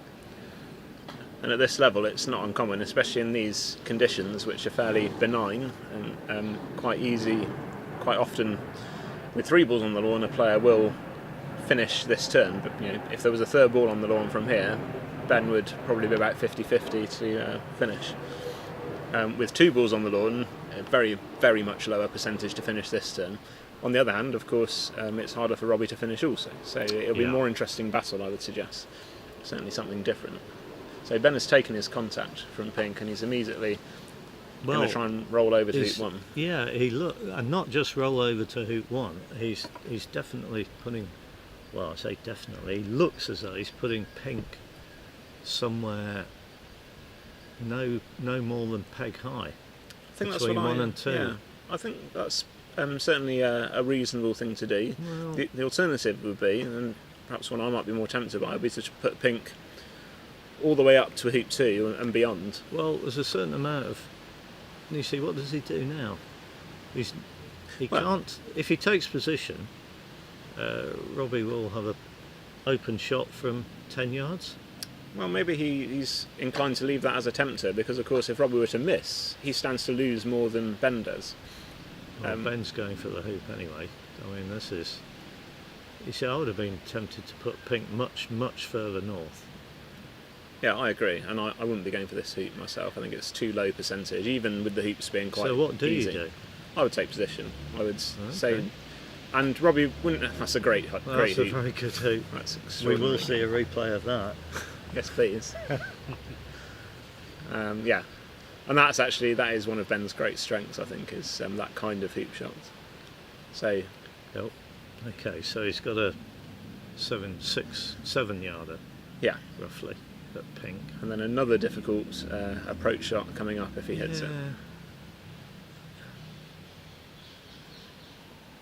The advantage, of course, when you're approaching an odd number hoop is an even number hoop rather is it's missed it. Whoa. I was just going to say, approaching an even numbered hoop, you've got the option of running it to the boundary, so you don't necessarily need to be as accurate with your approach. You can focus a bit more on getting the reception ball near the boundary. Well, I think we see there. It's a bit unexpected that he missed that, but he would have been much, much better off getting Pink further in his original croquet stroke. I agree. Yeah, I mean, he clearly underhit his original croquet stroke by He did. 3 yards. Yeah, he did. But still, yes. So I'm more inclined, as I said, from where he was starting the turn, to try and put the other ball in between hoop 2 and the boundary, if I can. Yeah. Because, then if I get in front of hoop I 1, agree. Yeah. I can run it all the way to the boundary, Pound and it I've to got a the north ball. boundary. I've probably got a rush on it back to hoop 2, which is fantastic if you can do it. But it's not easy. So. And how did you find the day's play today, Marcus? You've got 2 wins, 2 TPs. Yeah, I'm very pleased with my first 2 games. I did make a few mistakes, which is fairly typical for the first day of an event, I would say, for most players. But fortunately, being a relatively high seed in my block, I was playing some of the relatively lower seeds, and so they also made some mistakes, which allowed me back in. So Ben's shooting here, and he's hit. Fantastic shot.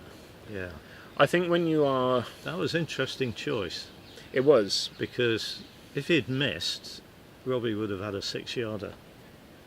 And it's near his hoop. Whereas Ben hitting, yes, it's good to hit, but he's quite a long way away from. Well, he's actually put the green clip on one back, which is a bit premature. That'll be quite... Painful. Quite interesting if he now approaches one back and runs it. Yeah, and, well, he's remember that he's for hoop 2, judging by the way Yeah. he's lining up a roll. I think he's played that quite well. It's plausible. Come on. Yeah, it's not coming round. I thought it was going to. I think he thought it was going to. I think he was quite happy with the line it started on. He's looking now at the line and thinking he played for that, I think, and didn't get the hill that he thought he was going to get. So this is another very difficult hoop attempt. But it's closer than hoop 1. It's possible. And if he gets it, he may well have a rush on pink. Yeah, well, that would be fantastic, but if he doesn't, he might leave a rush to 2 back.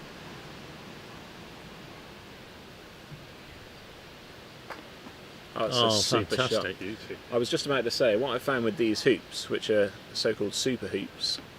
these are the ultra hoops. I beg your pardon. Ultra hoops. Super hoops are the American big finned. They have the fins, and these just have traditional carrots. But these hoops... Big carrots. Long carrots, sorry. Much more... Yes, parsnips, as somebody suggested they should perhaps be called.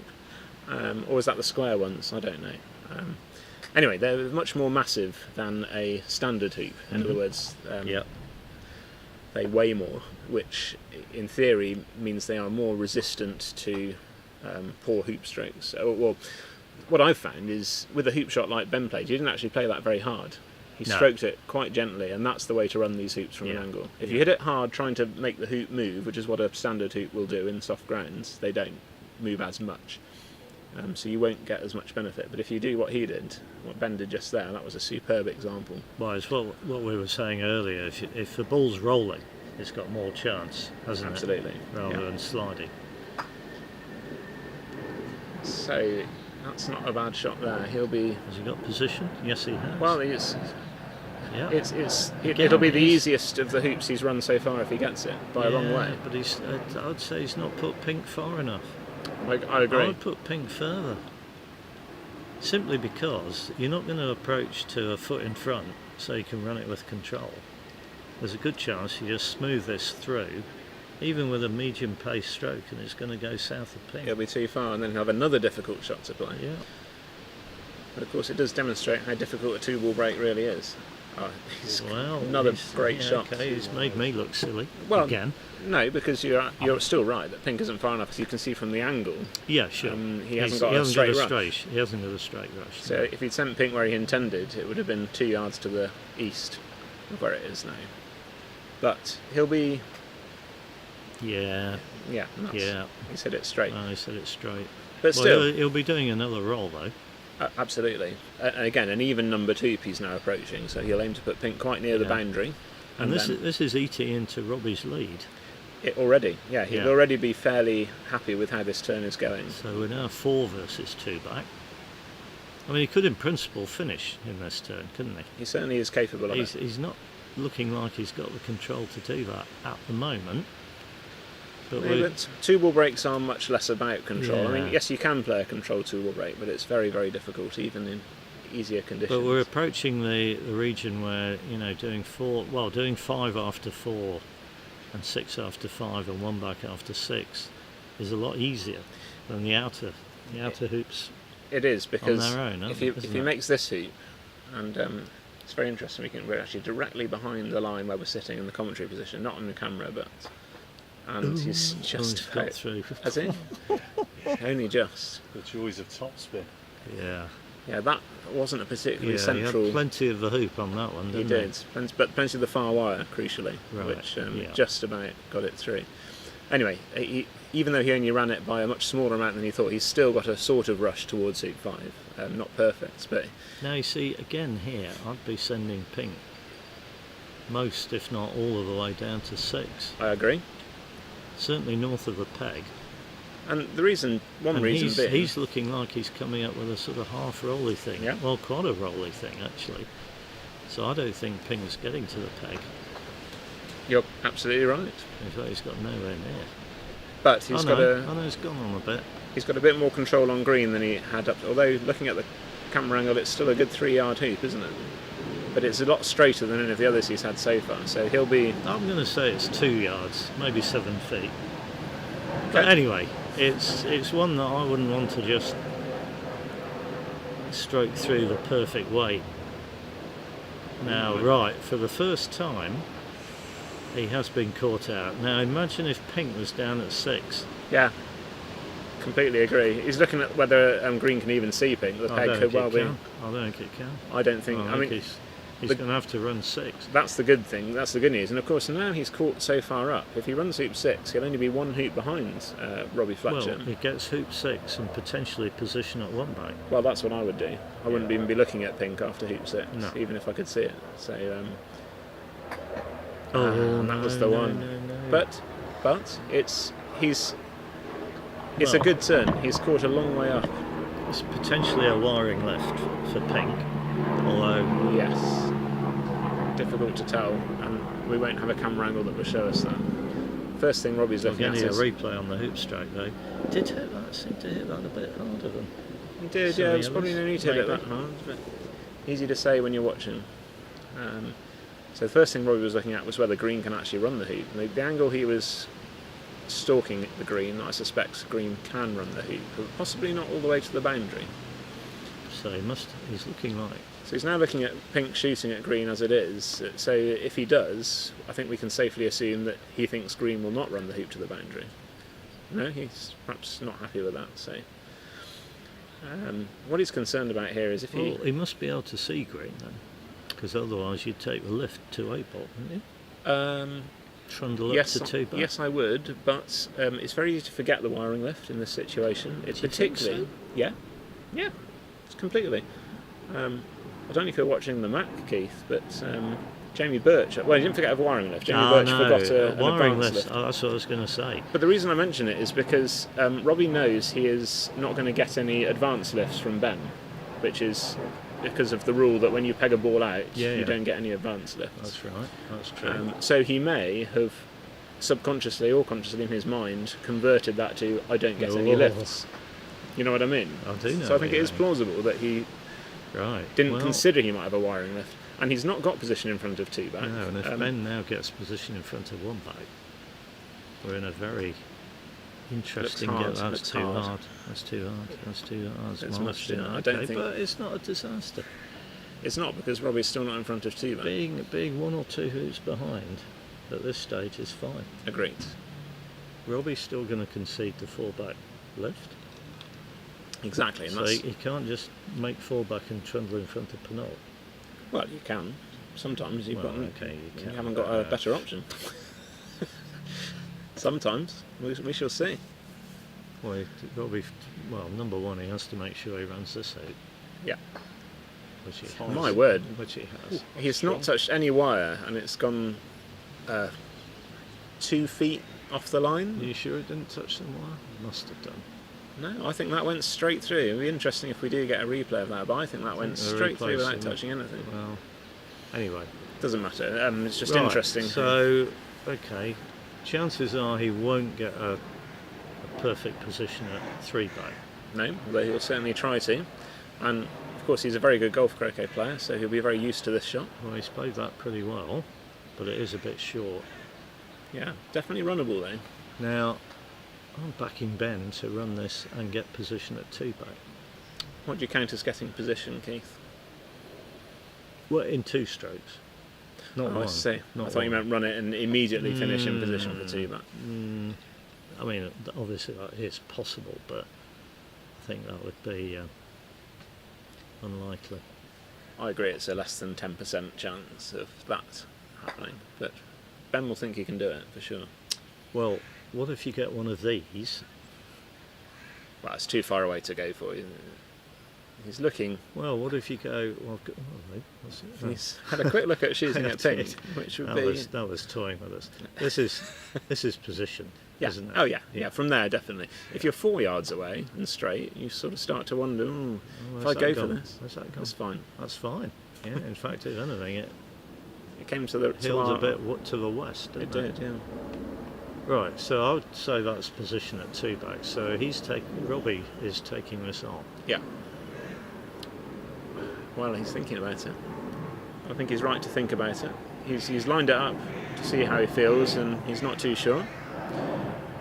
What he's concerned about, of course, is if he takes position, Ben will most probably run 2 back and then have a shot across. Well, he would definitely have a shot. I think he'd have to. So that's why Robbie's thinking, well, I'm going to get out of the way. Okay, Great so shot. he's done that. Now again, he's similar to Ben. He's run it well, but he's not run it close enough to justify going for fullback. No, I you'd don't think. be happy to get 1 yard straight position here, I think. Yeah. I think that's what he'll be aiming for. Because on a shot this length, a margin He for error. he should get position. Yeah. I would say. If you overhit it by a yard, then you're very disappointed in yourself. And he's Well, he's got close enough, hasn't he? got perfect position. Yeah, he That's has. about 18 Right, inches so straight. the best Ben can do is run this and get position at 3-back. Yeah, and And the interesting one is, because Robbie is going to concede a lift in a minute. Yeah. What do you do if you do get position at 3-back and Robbie's run the hoop and gone somewhere on the west boundary somewhere? What do? Do you take your lift or do you take your hoop? I think you take your hoop well, if he's got position. I don't think you take your hoop. I think what you do is try and get in the jaws of your hoop. If you're going to go for that line of play, if you decided not to take the lift, I think you try and get in the jaws. No, I think don't you take your hoop and hope you take the hoop and get position at 4-back. What's Robbie doing from somewhere on the west boundary?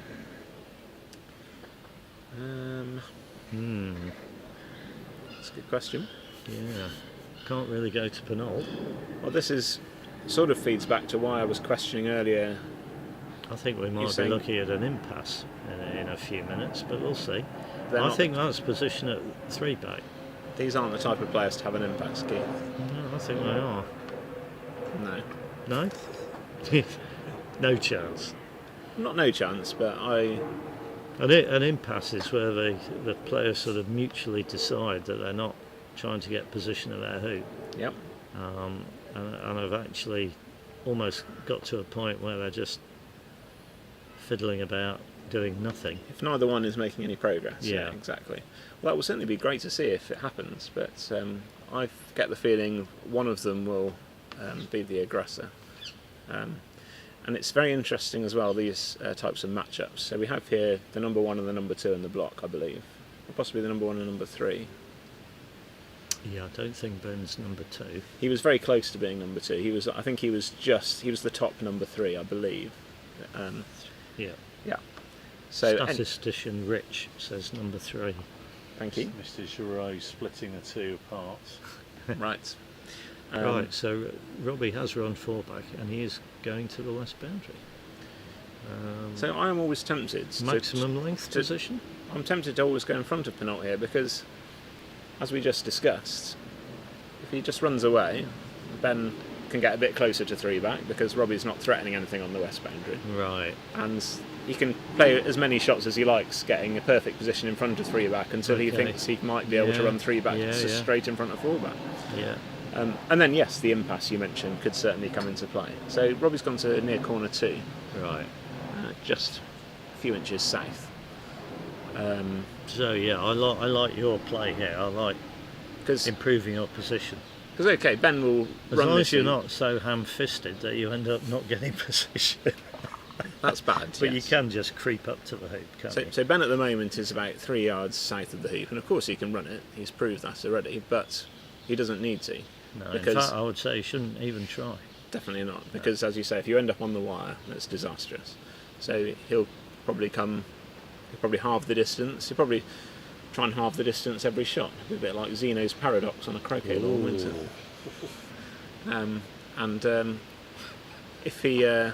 If he is a follower of Zeno, he will never get there. He will never get Which, there, that's right. And that then would be an impasse, as you said. Yeah. But Yeah. he's waiting at the moment. The fact he's waiting for the double banker, Nigel, who's Yeah, seeing I know, shots, this is suggests a- to this is me a bad he's sign going for the for- heap. Ben Rothman supporters, this is a bad sign. The thing is, He is waiting, yeah. Yeah. I mean, yeah, he'll be thinking, my word. We've got another 3 asterisk result. Ewan Burridge, a qualifier, has just won his 3rd game of the day. 26-6 against Jeff Sue. it's an outstanding result. Yeah. So he's run the hoop, but he's not in a position where he can go for 4-back. no, So, but if he takes position at 4-back, what does Robbie do? he can't Oh, absolutely. Can't yeah, shoot. Yeah. because he'll end up too close to Ben. He can't take position at penult because he'll be too close to Ben. Well, he could just stay where he is. He could stay where he is, but then what? Ben then Well, then runs the- four back. and There's no lift, as we said. No. And then what does Ben do? Well, Well, then we have the impasse. as you And said. then we have the impasse. But that's kind of why, if I was Robbie, having run four back, I'm always tempted to just take position at penults and challenge my opponent to hit the 10-yard lift shot. Okay. Because if they don't, I think I'm going to win. And even if they do, they'd have to do very well to beat me without me having another chance. And are you doing that against people of this calibre? Or Uh, you don't care? No, I did it this season against James Death, and Speaking of whom, and he beat me. we've got a 1 asterisk upset. Dominic Nuns, 26, James Death, 9. Yeah. So Ben's going to run four back, and it'll be very interesting to see what he does next. I mean, given he ran three back when we said he shouldn't, him shooting at Pink here is not out of the question. Pink is still near corner 2, as you can see. Well, looks like he's just going to take position at penult. Yeah. Is this the Marcus Evans school of Well, two ball games? Probably, because Pink now has a longer shot than the lift shot I mentioned earlier. Pink has a... Well, Pink has come out of the corner. Yeah, Pink has come along the north but boundary. not very far. I mean, Not very far. This is what, a 13, 14 yard shot, do you Yeah. think? Yeah. So probably one he would hit about half the time. Yeah. It's going to be interesting. Nick this, leaving it. Well, this also, something I was going to say earlier, Yeah, when go your on. point about on a two-ball break, effectively having a pioneer at your next hoop, is even if you don't end up near it, having run the previous hoop, if you shoot at it and nick it, it's in the right place. Yeah. You don't need a rush. So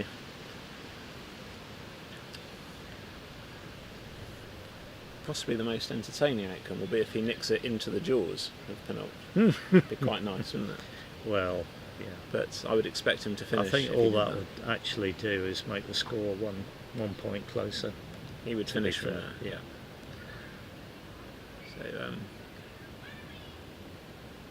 So yeah, I think this has. They proved my point about the impasse. Ben is not the type of player, in my view, who would go for that. I think Ben has probably the most self-belief out of any player I've ever met. Right. Unless you say that. I know, exactly. So he will, just believe he's going to do whatever he wants to do, and to some extent his opponent is going to do what he wants him to do. And we've got all these leaves on the line. Yeah. Well, it's been that sort of day. It has, yeah. Leaves on the line today. Train strikes on Thursday. Is that It's right? always an excuse. Okay. Right. So.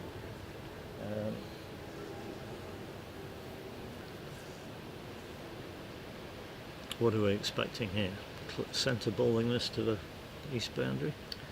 No, I think rushing it to between hoops 3 and 4. That's that. He's gone quite gently, and he's rushed it to between hoops 3 and 4. Almost.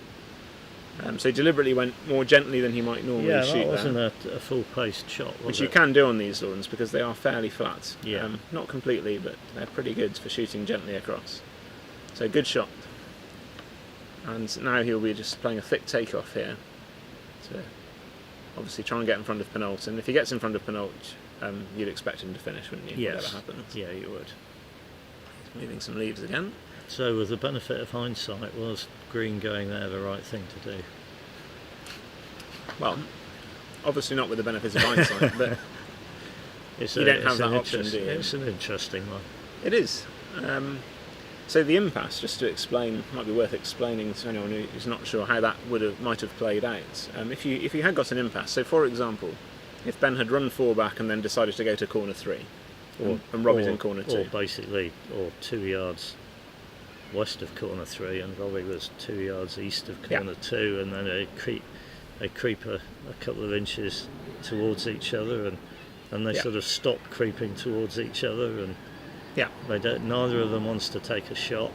Neither wants to risk the shot at the other, which would give away a chance. Yeah. So what happens in that situation is either one player or the other will call a referee to ask if an impasse is to be declared, or I believe, can a referee intervene? No, probably not. Off their own back. I think one of the players has to. Do not ask me, Marcus. I've absolutely no idea. I know there's something. If once you get one, do you? I've got to say that's a very poor takeoff that Robbie's played Well, there. it's hilled though, isn't it? Again, it's not hilled again. He's hit it a bit hard. He's hit it. He's hit it a bit hard, but it's a 5-yard hoop nearly. Well, and he was only. Calm down. It's about 3.5. It's past the line of the outer hoops. Yeah, so just, 4 in my view. Okay. We'll settle on 4. And he was only 8 yards away to begin with, so that's quite a misjudgment. And he's not even moved green very much, which he didn't have to, but it would have helped. It's so bad. I wonder if even the balls fell apart in the wind as he took the shot. Because I would have expected him to want to move green a lot more, but he's played an excellent hoop He's stroke. played a very good hoop shot. That's the sort of world number 1 hoop shot now. Yeah. Replay. No, the impasse. If an impasse is declared and there's only 2 balls left and they're both for the same hoop, you essentially play a few turns of golf croquet. In other words, you take turns to go for the hoop, but you're not allowed to make a roquet, which of course changes the game completely. It means you can take position and not be afraid of being hit and conceding a roquet. Yeah. So that would have been quite nice to see, but obviously Ben decided he would just put it on the line there and then, and Just go right. Yeah. Well, the game wouldn't have been over even if Robbie had missed, would it? No, but no Ben would have means. been a fair favourite, I think, to run the hoop and then take position at Rover. And Robbie probably would have shot again. Yeah. Because it's a safe shot. And then maybe have one more shot at the play. Yeah. So he might have got 3 shots out of it. So yeah. So I wouldn't necessarily criticise Ben's choice. At the end of the day, Robbie's hit a 14 yard roquet, which is, as I say, about 50-50. So. But it's also interesting when you've got 2 world-class players, both of whom will be very much in this tournament to win it. These early exchanges are quite interesting, I think. Yeah. I think Ben certainly, I suspect, will be thinking he might be able to set some sort of marker by winning this little battle, or not, as the case may be. I don't know about Robbie. I don't know him quite as well. But it's not just a block game, I think, this particular one. No, well done. He's got that. Yeah. Okay. So it should be game over. Well, yeah. It's one of those on the score sheet. It's going to look like a routine win, but it wasn't, was it? Correct. Yeah. Although TPOs, which it will be, rarely are.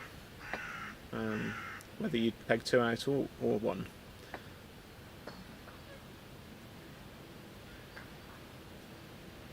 Well, yeah. If we're being critical, which we're not, are we? We'll actually, it's positive, constructive criticism. It was the approach to 5, I think. From where Ben, you feel, didn't put his reception ball far enough north. Yeah, absolutely. And he ended up cross-wired from it. Yeah. And then failed hoop 6. Well, failing hoop 6 was just a cherry on the top, really, wasn't it? So well done, Robbie. So presumably that will put him on 3 out of 3 for the day. I'm getting a nod from our statistician. Ben, I suspect, will be on 2 out of 3, which is exactly what you expect from both players given their block positions beforehand. But I suspect, similar to my game against Robert Fulford, I think Ben will probably feel a bit encouraged by the fact that he was put in a reasonable performance, and in fact, as you said, Keith, has some good chances to win the game. He will take that forward in his mind into the knockout, which I'm sure he'll qualify for in the next couple of days. Yeah.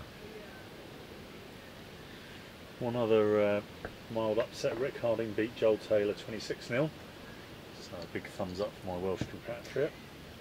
Yeah, strong win from Rick. He's in my fantasy team, so I'm very pleased to see that.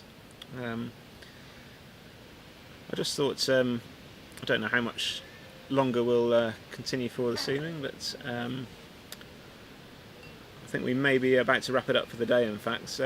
I'll sort of just leave you with a little quiz question. Which I love quizzes. Go on. Yeah. So, how much do you reckon a pint of Pimm's at Hurlingham is? Well, I have inside knowledge, so I can't participate in this one. We'll leave that. We'll get some comments on the on the chat. Yeah, I won't give the think, answer on now. that one. We can let people put some things in the chat if they wish, and perhaps we can reveal the answer tomorrow. I won't be here tomorrow myself. I'm away at Surbiton. Well, good luck at Surbiton, Marcus. Thanks very much for joining us. Absolute It was pleasure good to as get your always. insights. Such And as they how are. do you feel after your game with Mr. Fulford? Well, Encouraged? yeah, I think so. I mean, Yeah. a bit like as I was saying with these two, I was in the game. I had a couple of chances, and I played a couple of poor shots that, had they gone slightly differently, I could well have won the match. So Chris was reminiscing about your fourth turn quintuple to knock Robert out of the Worlds in 2012. that's always front of mind when I play Robert, Yeah. and as it should be. And I think that's a more general point for anyone to bear in mind. Is it's always important to, if you want to do well in a tournament, to keep in mind your best performances and your top results, and think, I can do that again. And I was telling the viewers about your epic match with Reg at the Opens. Was that the same year? It was I think it was the same year, 2012. Yeah. So that was an interesting. You were a whisker away from winning 3-0. I was literally because I had a shot that missed by very little. Yeah. And then he did his famous sextuple starting from hoop 3. Yeah. Which is an extremely good turn. Fantastic turn. Well, that was the one where, and this is in the Beyond Croquet, Beyond Expert Croquet Tactics book. Robert Fulford said James Deese octuple was the second best turn of the day. So that's a first, isn't it, for an octuple to be just the second best turn. Yeah. He was waiting, I think, the fact that the octuple was in the plate or the Z or something. Yeah. Reg did feel sort of under the gun a bit there, which was very pleasing. Well, you strike me as somebody who's not scared of anybody. I certainly not. No. Which is a good attitude to have. The great thing about association croquet is it almost doesn't matter who you're playing. In that, if you play really well and hit the ball straight, you can beat anybody. It doesn't matter how good they are. They might only have 2 or 3 shots in the game, and if they don't go well and yours do go well, you win. Yeah. Having said that, you do feel it when you're playing a better player. Quite often, the better player will win games that they shouldn't win because of that the psychological factor. Right. So when I was playing Rob today, I must admit I did feel a little bit more under pressure than normal because I had a chance. Yeah. But what you do as you play, once you've played hundreds of games, you still get nervous, but you just manage it. You learn how to manage it a bit better. It's exactly the same as live performance, which I also do. And Right. Yes. I do a bit of singing in my spare time. Yes. And, Well, I was talking to Chris off air, and I said you strike me as somebody who's not fazed by what's going on the lawn, and he actually said, well, somebody who does live performance would have an advantage there. I think so. It's very similar. I'm sure I've told this story before, but very briefly before we wrap up. Viewers are getting bored, and so I'll save that story for another time. It's been great. Thank you, everybody. I think we'll wrap it up for the day. I'll leave the last word to I'll be coming back tomorrow, and joined by Me and Gareth Denyer. Gareth Denyer, who's come all the way from Australia to help us out. So that'll be interesting. So anyway, goodbye for today, and we'll catch you again tomorrow. Thank you. Thank you, gentlemen. Fantastic commentary. Thanks also to our technical team and the camera team, and hope you can join us again tomorrow. Bye for now.